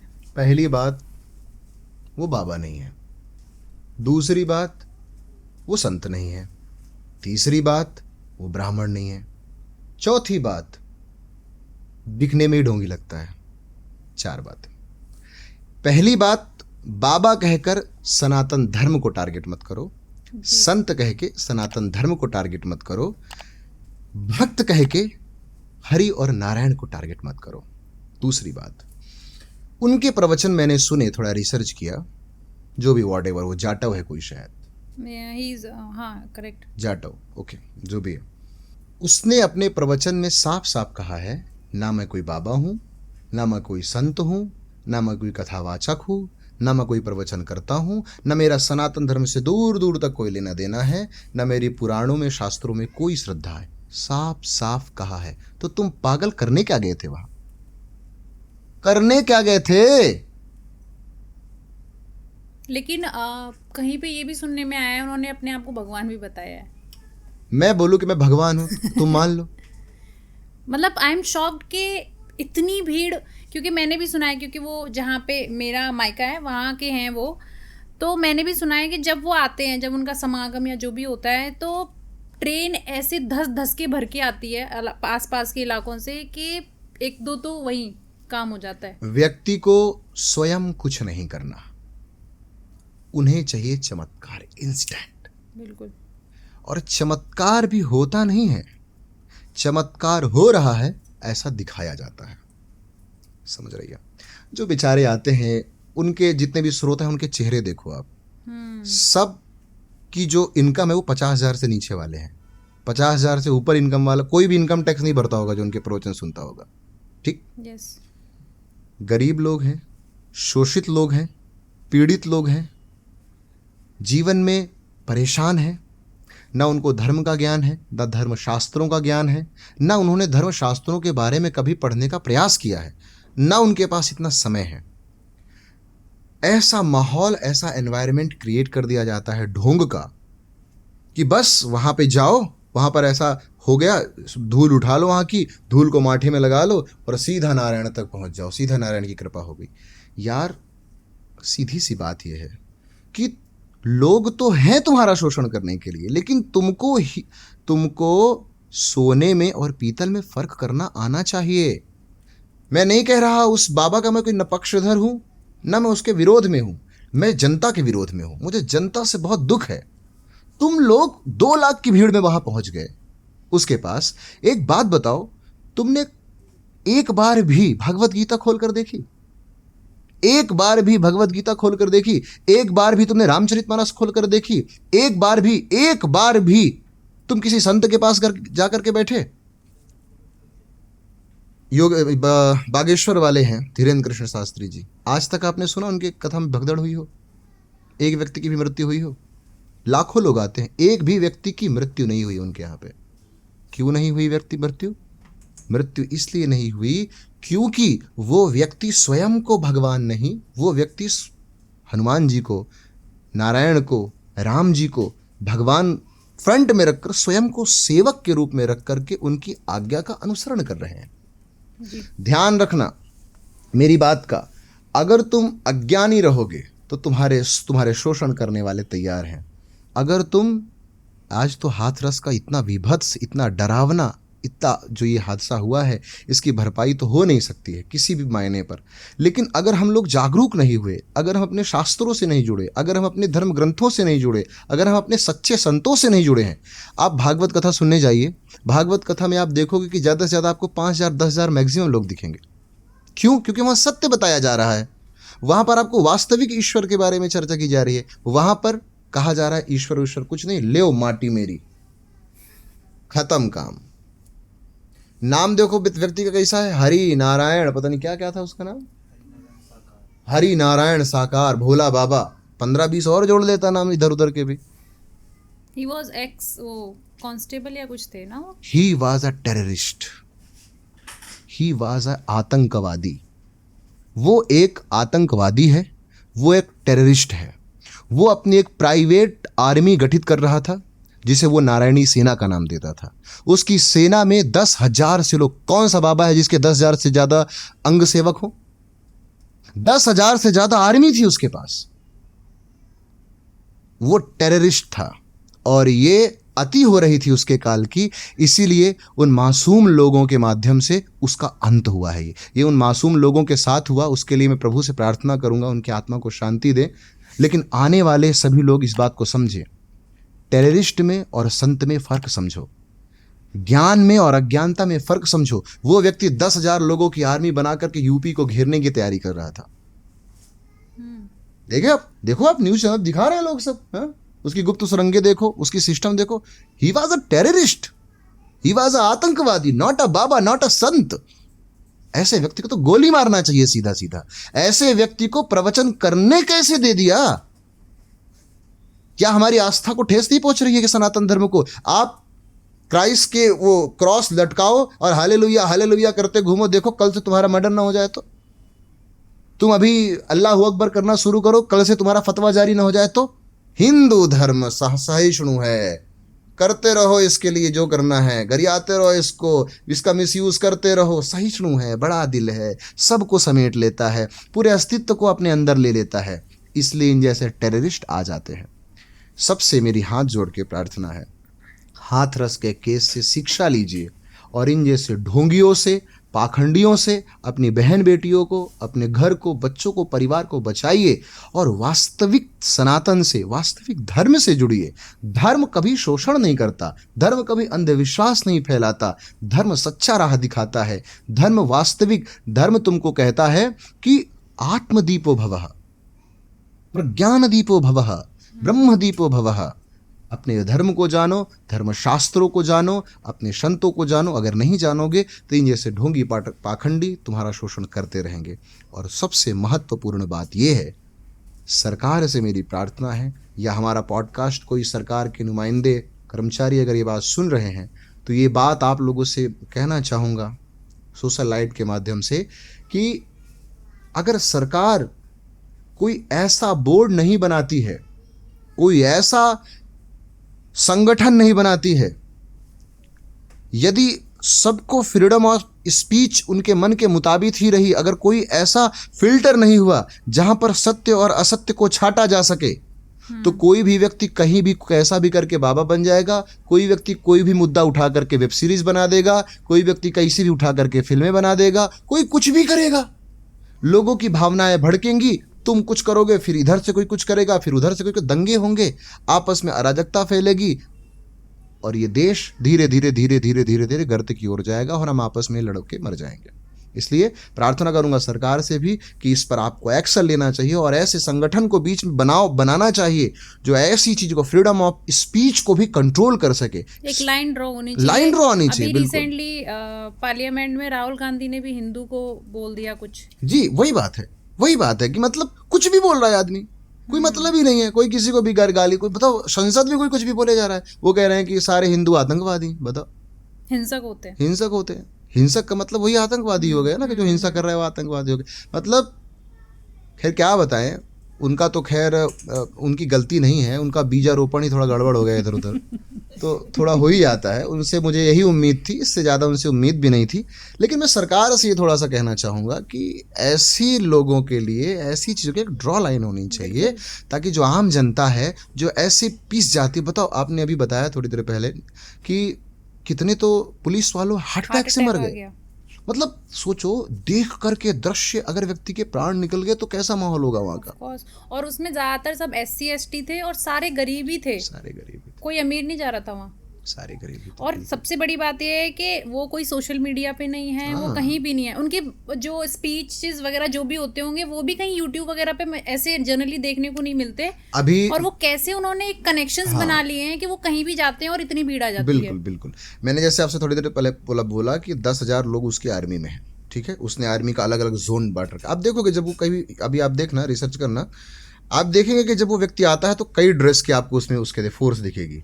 पहले तो जो हमारी आर्मी की ड्रेस होती है वैसी फोर्स, उसके बाद वाइट ड्रेस, पर्सनल है उनकी वो, मैं कोई हवाबाजी नहीं कर रहा हूँ, आप अभी यूट्यूब पे डाल करके देख लेना। वाइट ड्रेस की अलग, उसको बोलते हैं गरुड़ सेना, फिर उसके बाद शंख सेना, फिर चक्र सेना, फिर गदा सेना, फिर पद्म सेना, ऐसे करके उसने 10,000 से ज्यादा आर्मी खड़ी कर रखी है। और हर एक व्यक्ति किसी न किसी गांव से तो कनेक्टेड होता ही है ना। 10,000 लोग कहीं ना कहीं गांव से ही आते हैं ना। बिल्कुल। और जिस व्यक्ति को मैंने अपनी आर्मी में रखा है वो व्यक्ति को मैं सैलरी भी दे रहा हूँ, उसका रहना खाना भी दे रहा हूँ, चीजें भी मैनेज कर रहा हूँ, तो उसके लिए तो मैं भगवान हो गया। तो फिर मैंने तो कहीं ये भी पढ़ा हुआ है कि उनका कोई पर्सनल बच्चा तो नहीं था, उन्होंने कोई बच्ची अडॉप्ट की थी और वो जब मर गई थी तो उन्होंने 3 दिन उसको अपने घर में रखा इस सोच में कि वो जिंदा हो जाएगी। कुछ ऐसा भी सुनने को मिला है। और वहीं से वो कुछ निकला कि भाई चढ़ावा आने लगा और ये चीजें होने लगी। बिल्कुल बिल्कुल। भोली भाली जनता है। और दूसरी बात ये है, देखो, अगर आपको रोड में आप चल रहे हो ना तो आपकी जिम्मेदारी है कि आप बच के चलो कि कोई गाड़ी वाला आपको ठोक के ना चला जाए। आप गाड़ी वाले पर भरोसा करके नहीं, अरे हम तो सीधे से चले, सामने वाले की गारंटी है वो हमें बचा के चले, ये क्या बात होती है? दूसरे की गारंटी नहीं है कि तुमको बचा के चले, तुम्हारी गारंटी तुम बच के चलो। लोग तो सड़क पे चलोगे, सावधान होके चलो। और दुख की बात तो ये भी है, जो FIR हुई हैं वो सारे ऑर्गेनाइजर्स के ऊपर हुई हैं, बाबा के ऊपर कोई FIR नहीं हुई है। वही बात है, क्योंकि अभी आपने देखा होगा अखिलेश यादव जी स्पीच पे आ रहे हैं। अखिलेश यादव जी ने तो बाकायदा ट्वीट किया था, फलाने जी की संपूर्ण ब्रह्मांड में सदा सदा के लिए जय जयकार हो। इन्हीं बाबा के लिए? हाँ, इन्हीं बाबा के लिए। वो भक्त है अखिलेश यादव तो। रियली? देखा नहीं आपने? उस समय तत्कालीन मुख्यमंत्री थे। तत्कालीन मुख्यमंत्री बाबा के सेमिनार में जा करके बाबा की फोटोज लेकर के ऐसा दंडवत गिर रहा है वहां पर।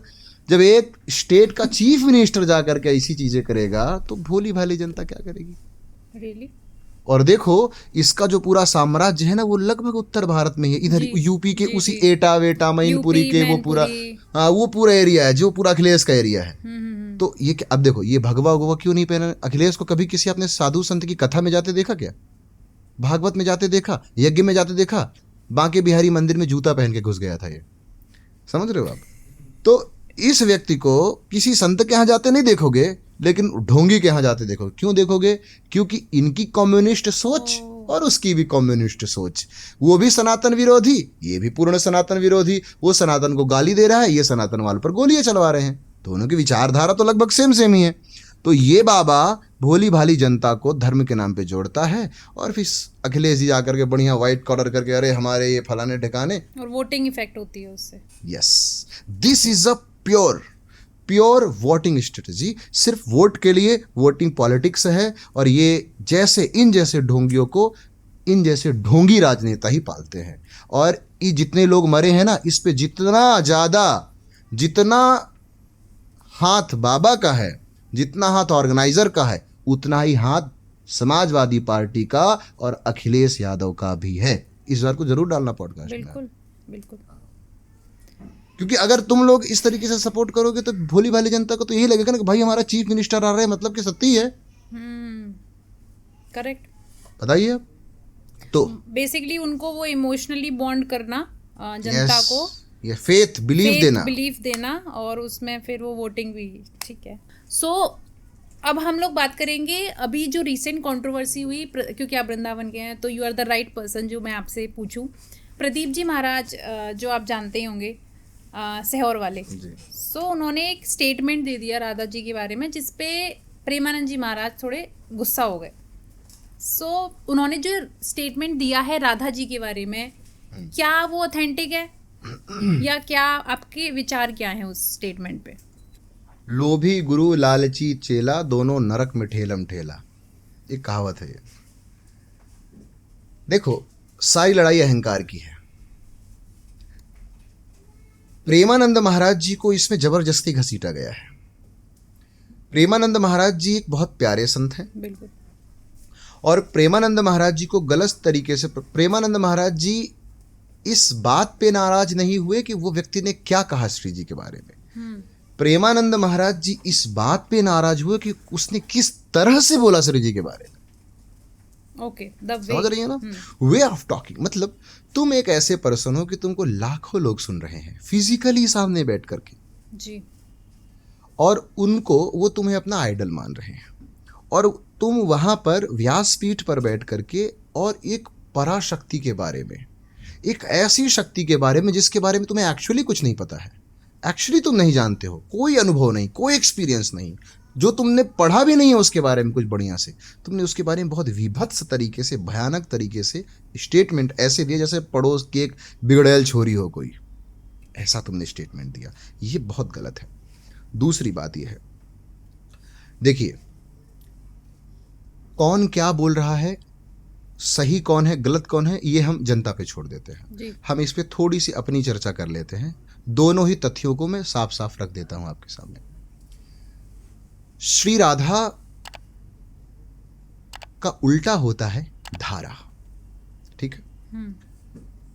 कृष्ण की आह्लादिनी शक्ति बताई गई है श्री राधा। आह्लाद कहां होता है? आह्लाद मतलब एक होता है सुख, एक होती है प्रसन्नता, एक होता है आनंद, और एक होता है परमानंद, और एक होता है आह्लाद, ठीक है? सुख हमने क्षणिक होता है, किसी चीज से हमको सुख मिल गया, वो सुख थोड़ा लॉन्ग लास्टिंग हो गया तो हमने उसको आनंद कह दिया। वो आनंद थोड़ा स्थायी हो गया, हमने उसको परमानंद कह दिया। वो आनंद हमारा स्वभाव हो गया, हमने उसे आह्लाद कर दिया जी। मतलब समझिएगा संकेत, कृष्ण की आह्लादिनी शक्ति है श्री राधा, यानी कृष्ण का स्वभाव है श्री राधा।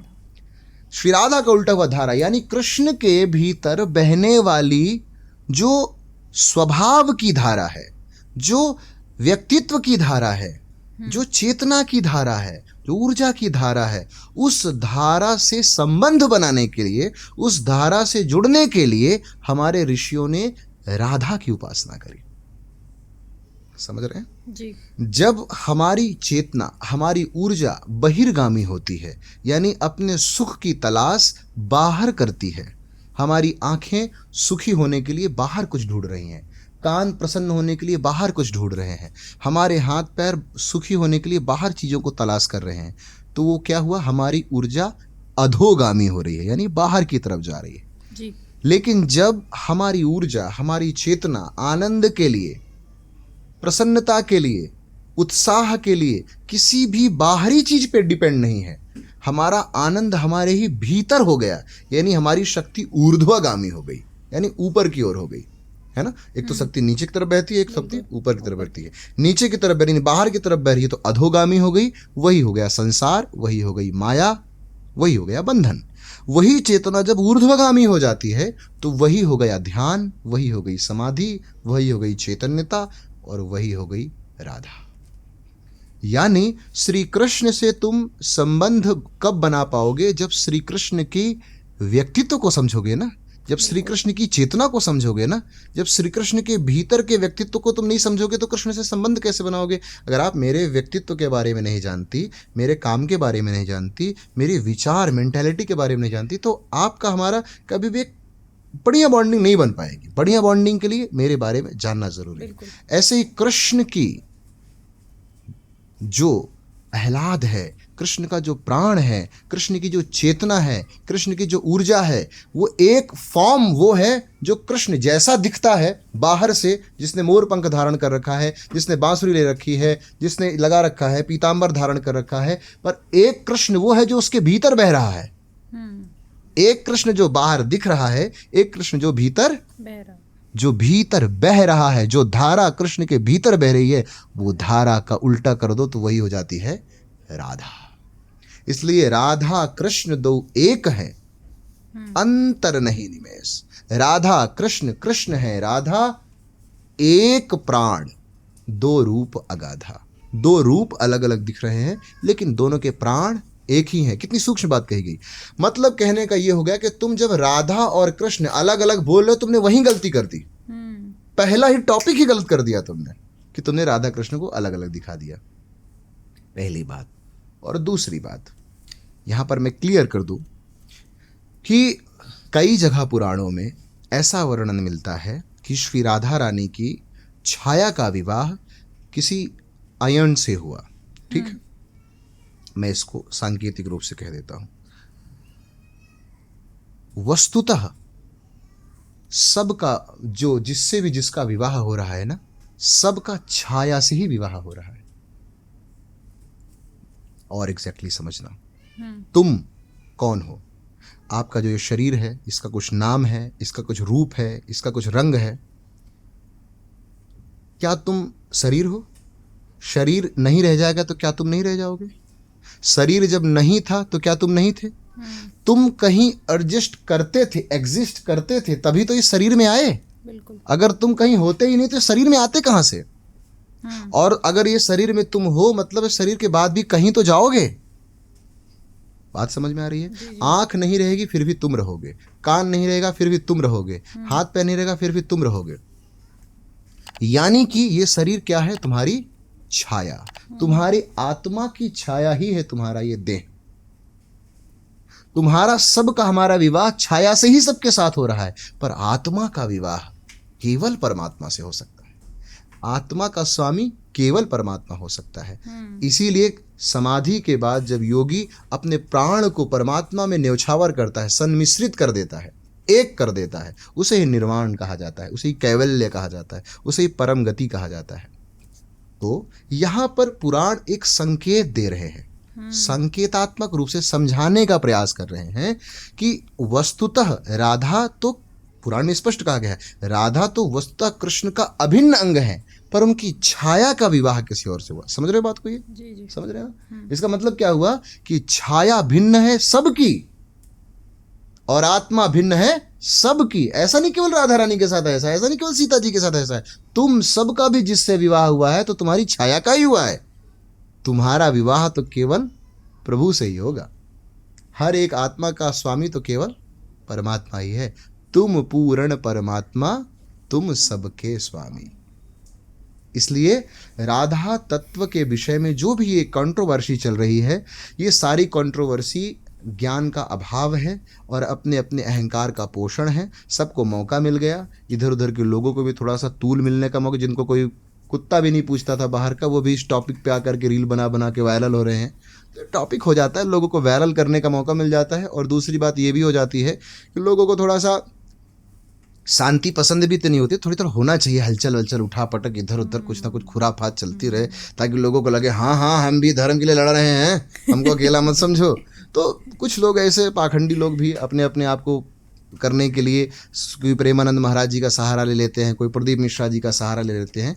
लेकिन हम सब लोगों को इन सब से बात रहना चाहिए। सनातन को डिस्टर्ब करने का और एक तरीके से सनातन को बदनाम करने की ये सब साजिशें हैं।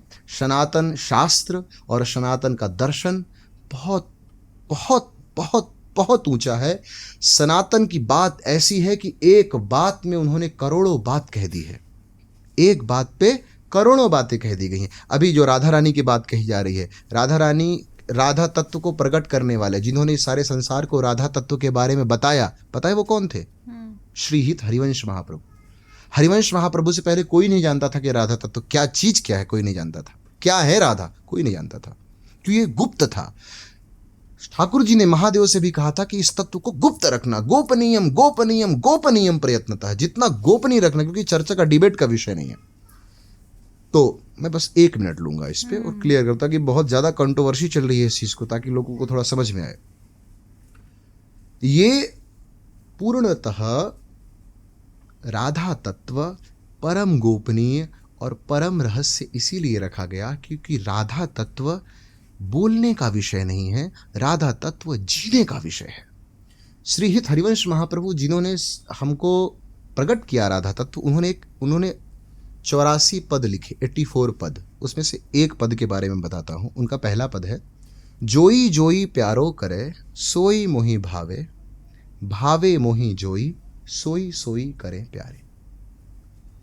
यानी कि जो जो मेरे प्यारे करते हैं, मेरे प्रभु करते हैं, मुझे वही भाता है।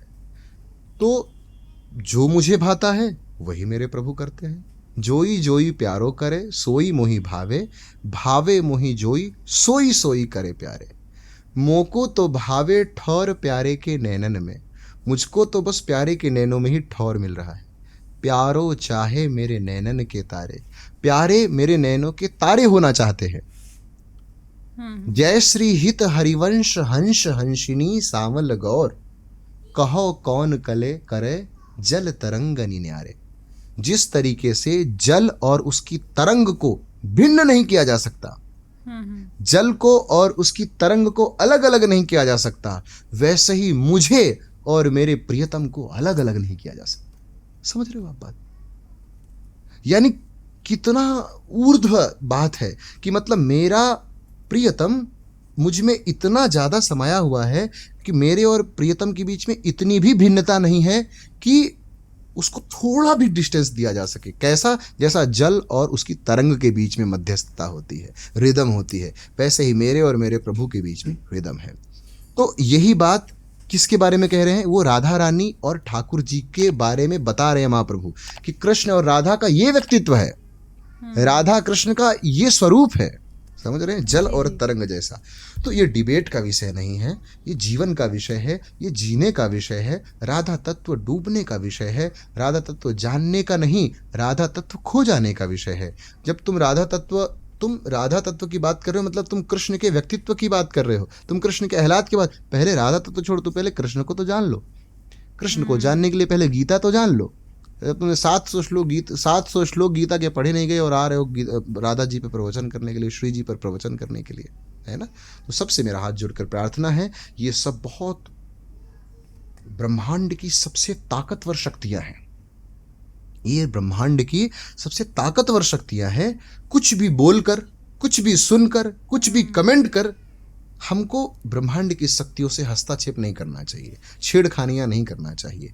हम इन ब्रह्मांडीय शक्तियों से जितना सकारात्मक संबंध स्थापित करेंगे, हमारा जीवन उतना ही ज़्यादा ऊर्ध्वगामी और उतना ज़्यादा प्रसन्नता से, आनंद से भरा हुआ होगा। और जितना हम इन सब फालतू की चीज़ों पर इधर उधर भटकेंगे, उतना ही हम डाउटफुल हो जाएंगे, उतने ही नास्तिक होते चले जाएंगे, उतने ही अपने ही धर्म के प्रति हमारा विश्वास, अश्रद्धा बढ़ती चली जाएगी। और इससे नुकसान केवल हमारा होगा और फायदा केवल और केवल सनातन विरोधी इन संगठनों का होगा। बस इसलिए सब सजग रहें, शांत रहें और अपने शास्त्रों के प्रति जागरूक रहें और अपने संतों के प्रति निश्चल श्रद्धा रखें। कुरान पढ़ी है आपने? हाँ, कुरान में तो ये भी लिखा है ना कि मतलब कि कोई फ्री की चीज मिल रही हो तो ना ले, और जो अल्लाह को नहीं मानता उसको मार दें, उसके वेन्स काट दें, और बहुत सारी चीज़ें लिखी हुई हैं। एक तो मैंने ये भी वोटिंग राइट्स नहीं लिखे हुए हैं उसमें, लेकिन फिर भी वोट सबसे ज़्यादा अब की बार तो मोहम्मडन्स नहीं करा था। आपको पता है ये मुस्लिम जो एक कम्युनिटी है कैसे आई? हाँ, मतलब बनाई गई तो कैसे बनाई? आई डोंट नो, मतलब एग्जैक्टली मैंने पढ़ा नहीं है। इसका मैं थोड़ा शॉर्टकट बता देता हूँ। अरब से बनी। जब रावण का अंत हो गया तो रावण की एक बहन थी जिसका नाम था शूर्पणखा। आप लोगों ने कभी सुना उसका क्या हुआ रावण के मरने के बाद? कहाँ गई वो? कभी नहीं। This is a secret. राक्षसों के एक गुरु है जिनका नाम है शुक्राचार्य जी, जो देवता गुरु बृहस्पति से भी ज्यादा शक्तिशाली और योग्य है। तो जो शूर्पणखा थी, शूर्पणखा जाती है किनके पास? शुक्राचार्य जी के पास। इस मैं बता दूंगा किस किस पुराण में बात आई है, ऐसे में कुछ भी मनगढ़ंत नहीं बोल रहा, पुराणिक बोल रहा हूँ। तो उन्होंने कहा कि रावण के अंत के बाद राक्षस अंत हो गया, क्योंकि विभीषण स्वयं राम भक्त हो गए, वैष्णव हो गए, तो अब राक्षसों का अंत हो गया।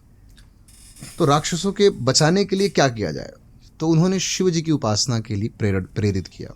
शूर्पणखा ने शिव जी की उपासना करी और वहाँ से उसको एक शिवलिंग प्राप्त हुआ शिव जी की कृपा से, और ये वर मिला कि जब तक ये शिवलिंग तुम्हारे पास रहेगा तब तक ये जो कम्युनिटी है तुम्हारी, इस पर मेरा आशीर्वाद बना रहेगा और ये बढ़ती रहेगी आगे। क्योंकि शिव के लिए तो सब समान है, उनके लिए क्या असुर और क्या सुर, सब उनके भक्त हैं।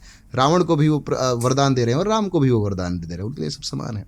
लेकिन जिस दिन भी एक भी वैष्णव गंगाजल इसमें शुद्ध डाल देगा, उस दिन समझ लेना क्या अंत है तुम्हारा।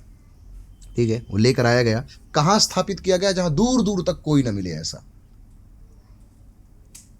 रेगिस्तान अरब में वो रख दिया गया, वो पत्थर, जिस पत्थर को आज हम मक्का मदीना का पत्थर कहते हैं। हाँ, यस, करेक्ट। वहाँ जो छोटे मोटे जो बचे हुए राक्षस परिवार थे, उनके साथ उन्होंने वहीं पर रहना, क्योंकि चारों तरफ राम राज्य हो गया है। जहां भी राक्षसों को देखा जाता था, दौड़ा दौड़ा मारा जाता था उनको, कि रुकने की जगह नहीं थी, छुपने की जगह ही नहीं थी। सब वैष्णव हो रहे थे वहां पर, क्योंकि मांस भक्षण एकदम वर्जित हो गया। किसी प्रकार का किसी ऋषि मुनि पे अपराध नहीं कर, कुछ नहीं कर सकते, स्ट्रिक्ट राम राज्य। तो अपनी जान बचाने के लिए अरब में जाकर के ये लोग स्थापित हो गए। अच्छा, रेगिस्तान में सबसे चटक रंग कौन सा दिखता है?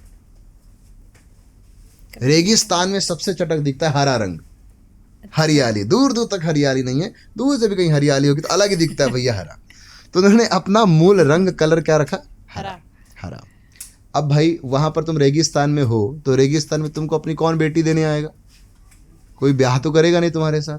तो क्या हुआ कि चलो भाई आपस में ही कर लो, कोई दिक्कत नहीं है, समझ रहे हो? तो उनके यहाँ ऐसा कुछ प्रयोजन भी नहीं है कि भैया ये है वो है, तो आपस में, ये सब तथ्यात्मक बात है, कोई मजाक नहीं कर रहा। ये तो रियलिटी है, ये तो हम लोग भी देखते हैं। मतलब अपनी सगी बहन के अतिरिक्त तो तुम किसी से भी ब्याह करो, कोई प्रॉब्लम, क्योंकि करे क्या, मजबूरी है, कहाँ से लेकर के आए, इतने ही हैं हम बचे हुए, तो आपस में करो, कम्युनिटी बढ़ाओ। और कभी भी महिलाओं को शिक्षित मत करो, महिलाओं को केवल और केवल ध्यान दो। कभी आप कुरान पढ़ना, तो कुरान में स्पष्ट रूप से दिया गया है कि जो ये स्त्री है, ये पुरुष की संपत्ति है, और पुरुष जैसा चाहे इसका उपयोग करे। पुरुष का पहला धर्म है कि कम से कम 1 दर्जन बच्चे अल्लाह को अर्पित करे। कुरान में लिखा है ये, 1 दर्जन बच्चे अगर नहीं हुए तो कुरान में लिखा है। ठीक है, बच्चा पैदा करने की मशीन बना दी गई। इससे क्या हुआ? कुनबा बढ़ता गया, कुनबा बढ़ता गया। अब क्या करें? छोटे छोटे से कुनबे बन गए। अब खाने के लिए भोजन चाहिए, भोजन क्या दे? शिक्षा है नहीं, कोई व्यापार ही नहीं। वहाँ रेगिस्तान में काहे का व्यापार चलेगा? तो एक ही उपाय बचता है, मारो। जो समृद्ध उनको मारो, लूटो, खसोटो, और उनको जबरदस्ती अपने में शामिल कर लो, और उनकी पत्नियों को 10-10 विवाह करो, 20-20 विवाह करो, 25-25 विवाह करो, और 12-12, 15-15 बच्चे सबसे पैदा करो, और खूब कम्युनिटी अपनी ज़्यादा से बढ़ाओ, क्योंकि जिसका जितना ज़्यादा जनसंख्या होगी उसके पास उतना बल होगा। तो इसीलिए इनका हुआ कि जहां भी काफिर मिले, घेरो। हाँ, जो उनके धर्म को नहीं मानता, वो हिंदू मतलब नहीं है, जो भी अल्लाह पर भरोसा नहीं रखता, जो भी नमाज नहीं पढ़ता, जो भी अपना खतना नहीं करवाता, जो भी अपनी दाढ़ी नहीं बढ़ाता, जो मूछ नहीं कटवाता, जो भी टोपी नहीं पहनता, वो सब कौन है? काफिर। आप भी काफिर उनकी नज़र में। तो काफिर जहां मिले, ऐसे नहीं, काफिर को पहले भरोसा दिलाओ, फिर उसको घेरो, फिर एक साथ उस पर अटैक करके उसे मारो। राइट? फिर धीरे धीरे तलवार की नोक के दम पर जब एक कम्युनिटी आगे बढ़ी, तब इनके बीच में एक पैदा हुए मोहम्मद। सब जानते हैं, गूगल में डालो, आजकल यूट्यूब पे सब कुछ अवेलेबल है। उन्होंने इनकी इस चीज को और एक्सट्रीम लेवल तक लेकर के गए। अच्छा। और एक्सट्रीम लेवल तक क्या? आपने उनकी एक पत्नी का नाम सुना होगा, आयशा, सुना है नाम? मोहम्मद की कुल 72 पत्नियां थीं। इसीलिए लोग 72 हूरे जो कहते हैं ना, क्योंकि ये मोहम्मद इनके कौन है? अल्लाह परब्रह्म। और उनके कितनी पत्नियां हैं? 72। तो 72 हूरे, इसीलिए इनको 72 हूरे चाहिए होती हैं, इधर भी उधर भी 72 हूरे चाहिए होती है। अच्छा, ये मरने के बाद, इतना नमाज पढ़ने के बाद, इतनी सब कुछ करने के बाद, एटलीस्ट क्या होता है? एटलीस्ट क्या मिलता है? इतनी धर्म कर्म के बाद इन्हें क्या मिलता है लास्ट में? जन्नत। जन्नत में क्या होता है? जन्नत में वैश्यावृत्ति होती है, और क्या होता है वहां पर? देखो वहां पर क्या होता है। वहां पर ऐसी हूरें मिलेंगी जो कभी बूढ़ी ही नहीं होगी। वो थूक देगी तो पूरा का पूरा तुम्हारा 7 समुद्र मीठा पानी हो जाएगा। ये किन को बताया जाता है बातें? उस हूर, ऐसी हूर होगी, ऐसी हूर होगी, ऐसी हूर होगी, ऐसी हूर होगी कि तुम उसको देखोगे तो देखते ही रह जाओगे। मतलब तुम समझ रहे हो? ये धर्म में जीवन जीने के बाद ये रिजल्ट मिल रहा है तुमको। ये उनको सिखाया जाता है जो अनपढ़ है, जो गंवार है, मूर्ख है, जाहिल है। जैसे आजकल मूवी में भी मतलब दिखाया जाता है कि अच्छा, इसमें मैं एक चीज टॉपिक क्लियर कर दूं, फिर आप क्वेश्चन करना। इनकी जो मोहम्मद जी की जो 72 पत्नियां थी, उनमें से सबसे छोटी थी जिसका नाम था आयशा। आयशा की उम्र थी 9 साल। 9 साल की बच्चे से, और जिस समय उसका विवाह हुआ मोहम्मद का, उसकी उम्र थी 60 साल। 60 साल का व्यक्ति 9 साल की लड़की से विवाह कर रहा है और उससे बच्चे पैदा कर रहा है। उसकी क्रूरता आप समझ सकते हो। आज अगर ऐसा कोई कर दे तो हम उसके ऊपर रेप का केस लगा दे। उस व्यक्ति को ये भगवान माने बैठे रहते हैं, उस व्यक्ति को पूज रहे हैं। ये कभी नहीं खोल कर देखते अपना कुरान, कभी नहीं देखते। और तुम कुछ बोल दो तो भले मैंने ये बोल रहा हूँ, क्या पता कल से मेरे में कुछ करने लगे, लेकिन कोई दिक्कत नहीं है, मैं भी उनका बाप हूँ। वो डालता मैं पात पात, मुझे कोई भय नहीं है इनसे। तो ये सारी जो बातें होती हैं, ये मूर्ख और जाहिलों को बना करके इन्होंने, कोई भी एक व्यक्ति का नाम बताओ जो अपनी स्वेच्छा से मुसलमान बना हो, एक भी नहीं है इतिहास में। जबरदस्ती बनाए गए हैं सबके सब, डंडे के जोर पे, तलवार के जोर पे बनाए गए हैं। तो सोचो, जिस धर्म में आधार क्रूरता हो, जिस धर्म कहना गलत है, धर्म का अपमान है, जिस संप्रदाय और जिस मान्यता में क्रूरता और हिंसा मूल केंद्र में हो, उसमें कभी भी शांति, अमन, चैन कैसे हो सकता है? अब सोचो, आप तो सब पढ़े लिखे बच्चे हो, आप जानते हो कि तलाक तलाक तलाक बोल दिया तो खत्म रिश्ता है। ये क्या है भाई? ऐसे बैठे थे, उसने बोला कि चल भैया पूड़ी सब्जी बना, तो नहीं बनाई तो बोला तलाक तलाक तलाक। हेलो, वो कह रही है कि आज मैं बुर्का नहीं पहनूंगी। कैसे नहीं पहनेगी? तलाक तलाक तलाक। ये लो भाई, मतलब कि तू सिर्फ मेरी एक वस्तु है, मैं जितना चाहूं यूज करूं, जैसे चाहूं वैसे यूज करूं, और जैसे उठा के फेंक दूं कचरे में। यही तो हुआ मतलब ना। समझ रहे हैं आप बात? एक मुस्लिम ही टेररिस्ट क्यों होता है, एक मेन क्वेश्चन ये भी है। और उनको ये, मैं वही बीच में बोल रही थी कि उनको ये सपना दिखाया जाता है, जैसे मूवी में दिखाया जाता है कि उनको दिखाया जाता है कि उन्हें 72 हूरें मिलेंगी और ये चीज़ें मिलेंगी, जन्नत मिलेगी। जन्नत तो यही हुई ना, 72 हूरें मिलेंगी वहाँ, और अनलिमिटेड सेक्स मिलेगा। तो लोग कैसे, मतलब मुझे समझ नहीं आता, माइंड वॉश हो भी कि तो कैसे जाता है? पहला कारण, बाप दादा पर दादा पर दादा को जबरदस्ती पीट पीट करके बनाया गया था। कई पीढ़ियां मानती चली आ रही हैं, तो डर रहे हैं। आप देखो, राम मंदिर में कितने सारे मुस्लिम गए थे दर्शन करने के लिए। कई सारे खुल करके सोशल मीडिया में आजकल आ भी रहे हैं कि हम भी सनातनी, हम भी सनातनी, लेकिन डर रहे हैं। मुस्लिम अगर हम धर्मांतरण कर दे तो कहीं हमारे खिलाफ फतवा ना जारी कर देंगे लोग, जाहिल हैं। अब बताओ, एक मौलवी पढ़ा रहा है अपने स्टूडेंट्स को, मैं देख रहा था, वो कह रहा है कि पृथ्वी गोल नहीं चपटी है। तो अब एक वो स्टूडेंट खड़ा हुआ, बोला कि नहीं नहीं महाराज, वो सर जी हमको तो पढ़ाया गया है कि पृथ्वी गोल है। अरे नहीं, अल्लाह ताला ने जो बोला वही सही है, पृथ्वी गोल नहीं है, चपटी है। अब वो जो पढ़ रहा है बच्चा, वो क्या पढ़ रहा है, उसको क्या शिक्षा दी जा रही है, और वो आगे बढ़ करके क्या आगे समाज के लिए क्या करेगा? तो कहने का मतलब ये है कि लोग इसलिए भी भयभीत भी है ना, इनका जो जाल है। आपको पता है भारत में सबसे ज्यादा जमीन किसके पास है? सरकार के पास नहीं, सबसे ज्यादा है रेलवे के पास। ठीक है, रेलवे के बाद किसके पास है? पता नहीं, कोई बता सकता है? एनीवन? वक्फ बोर्ड। हाँ, भारत सरकार से भी ज्यादा जमीन वक्फ बोर्ड के पास है। अगर इस ऑफिस पे अभी वक्फ बोर्ड आकर के ये दावा ठोक दे कि ये जमीन वक्फ बोर्ड की है, तो आप क्लेम नहीं कर सकते कि ये उनकी नहीं है। खाली करना पड़ेगा आपको ये ऑफिस अब अपना। ये जमीन वक्फ बोर्ड की हो गई, सरकार का रूल है। वक्फ बोर्ड केवल कह दे कि ये मेरी जमीन है, वो वक्फ बोर्ड की हो जाएगी वो जमीन। और अगर आपको केस भी लड़ना है तो आप ये सुप्रीम कोर्ट और न्यायपालिका नहीं जा सकते, उसके लिए अलग से कोर्ट है, और उस कोर्ट में सारे जज मुसलमान ही होंगे और वकील भी मुसलमान ही करना पड़ेगा आपको। यानी कि अगर वक्फ बोर्ड की नजर पड़ गई ना किसी जमीन के ऊपर, तो फिर भगवान ही मालिक है कि वो बचे। समझ रहे हो? हाँ? अब इस वक्फ बोर्ड को इतनी शक्ति दिया किसने? कांग्रेस ने। क्यों दिया?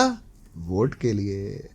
तो वोट के लिए वक्फ बोर्ड जैसी चीज कांग्रेस ने दे करके मुसलमानों को और शक्तिशाली बना दिया, और वैसे ही अखिलेश यादव ने उस साकार हरि के यहाँ जाकर और सोशल मीडिया में वो स्टेटस डाल करके उसे और प्रबल कर दिया। ये 2 कौड़ी के घटिया पॉलिटिशियंस यही पहले बढ़ावा देते हैं, चीज़ों को ऐसा कर देते हैं, ऐसा उलझा देते हैं कि फिर उसे सुलझने का कोई रास्ता नहीं निकलता है। और कोई व्यक्ति अगर सुलझाने का प्रयास करने लग जाए तो फिर उसके खिलाफ फतवा जारी करो, उसको देशद्रोही बताओ, उसको ये बोलो, उसको बोलो, उसे घेरो। मैंने अभी रिसेंटली एक इंटरव्यू किया था जिन्होंने जो मुस्लिम से कन्वर्ट हुए हैं हिंदू में, तो उनको पाकिस्तान से फ़ोन आया था कि तुम्हें दीन की दावत मिलेगी, तुम हमारे पास दोबारा आ जाओ, मतलब कन्वर्ट हो जाओ। और काफ़ी उनको मारने की भी धमकी मिलती है। तो ये चीज़ें भी होती हैं।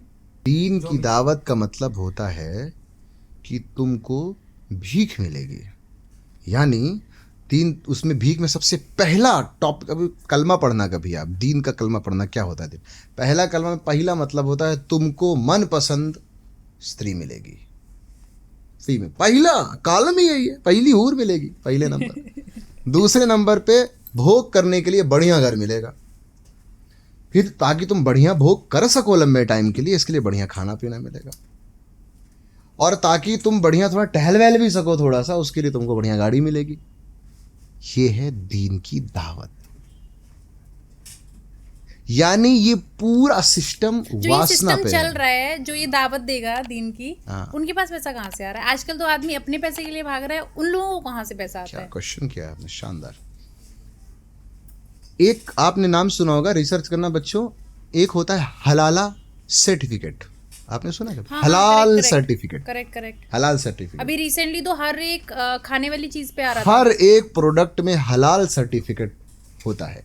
यानी कि इन्होंने अपने आप को इतना कट्टर बना दिया है कि अगर जिस भी चीज में, अब मूवीज में भी हलाल सर्टिफिकेट चाहिए भैया, अगर मूवी में हलाल सर्टिफिकेट नहीं हो तो लेकिन यूपी गवर्नमेंट ने आई थिंक बैन कर दिया है वो। यस, यूपी गवर्नमेंट ने बैन कर दिया है कुछ चीजों में, सब चीजों में अभी नहीं किया है।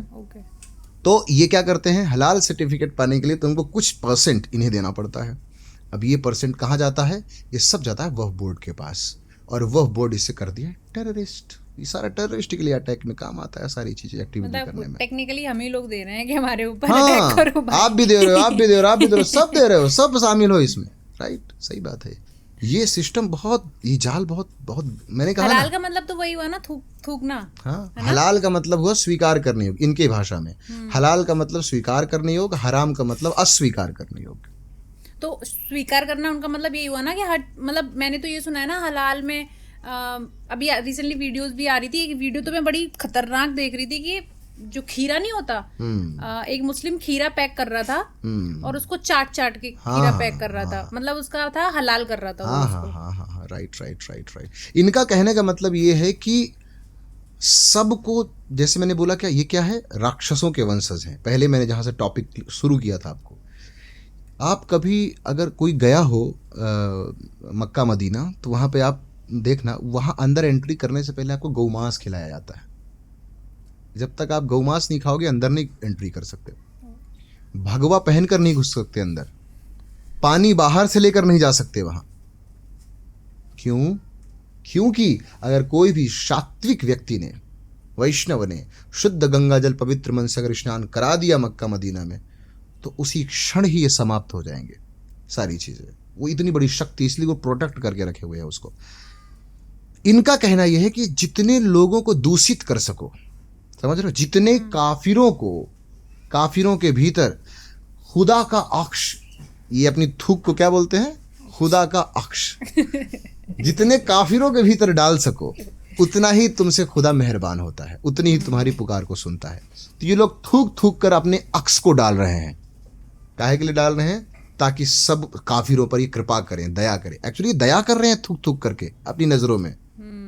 इनको ऐसा मैनिपुलेट किया जाता है, ऐसा सिखाया जाता है कि मतलब तुम ठीक है, जैसे हमारे बोलते हैं तुम राम नाम कर लो, कोई व्यक्ति मिले तो उसको थोड़ा कुछ खिला दो, थोड़ा सेवा कर दो। इनको क्या, कहीं कोई सामान मिले वहां थूक दो, कोई चीज मिले उसे गंदा कर दो, है ना। कोई हिंदू लड़की मिल जाए तो उसको गिरफ्त में ले लो, लव जिहाद में फंसा लो, उसे जबरदस्ती बच्चे पैदा करो।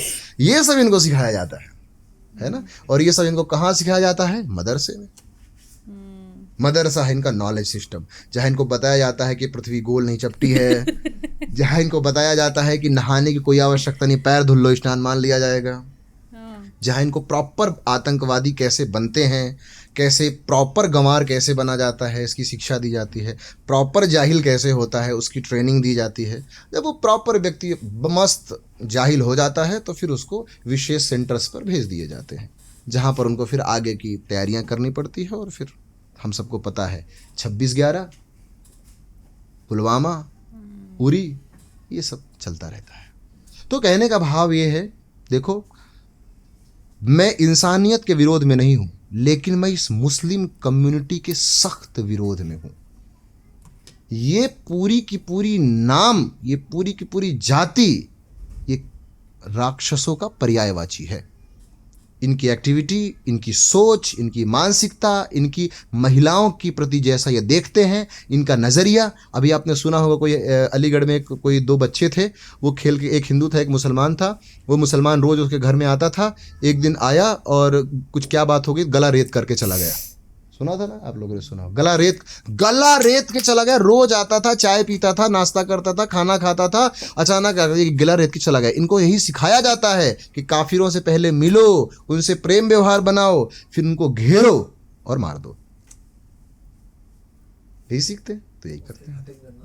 जन्नत पक्की है मान लो। फिर भले ही यहाँ पर उसको पता है कि जाहिल है, यहाँ पर तो उसको कोई लड़की भाव देगी नहीं, तो कम से कम चलो ऊपर तो खाता खोल लूँ मैं अपना, यहाँ नहीं तो सही ऊपर ही मिल जाए कुछ। तो ये सब बातें हैं, तो इनको समझना चाहिए। हर एक संस्कृति को, पूरे हिंदू समाज को इसके प्रति जागरूक होना चाहिए। आज मैंने जो ये वक्तव्य दिया है द सोशल लाइट के थ्रू माध्यम से, तो मेरा उद्देश्य किसी को भी नीचा दिखाना नहीं है। मेरा उद्देश्य केवल सत्य दिखाना है। मेरी हर एक बात का प्रमाण है। अगर आप लोग चेक करना चाहें, एक बार कुरान पढ़ें, कुरान की आयतें पढ़ें, आपको समझ में आ जाएगा ये क्या चीज़ें बोली जा रही हैं। यूट्यूब पर आजकल सब चीज़ें अवेलेबल है, प्रॉपर ओरिजिनल लिरिक्स आप कुरान का चेक कर सकते हैं, आपको विकिपीडिया से भी मिल जाएगी। हम लोग जब छोटे थे तो कुछ लोगों के मुताबिक, कुछ लोग हमें ऐसे सिखा, मतलब छोटे थे तब ये सुनने में आता था कि जो कुरान और हमारी भगवत गीता है सेम है, बिल्कुल जो विचार वगैरह है सब सेम लिखे हैं। लेकिन रिसेंटली मैं कल परसों 1-2 चीज़ें मैंने पढ़ी थी, तो मुझे तो लगा कि बाप रे, ये भी लिखा होता है कहीं पे बुक्स पे। So thank you so much एक इंसाइटफुल पॉडकास्ट के लिए। Thank you. अगर आपको ये पॉडकास्ट अच्छा लगा हो तो प्लीज़ लाइक कर दीजिए, शेयर कर दीजिए और हमारे चैनल को सब्सक्राइब कर दीजिए। जय हिंद, जय भारत।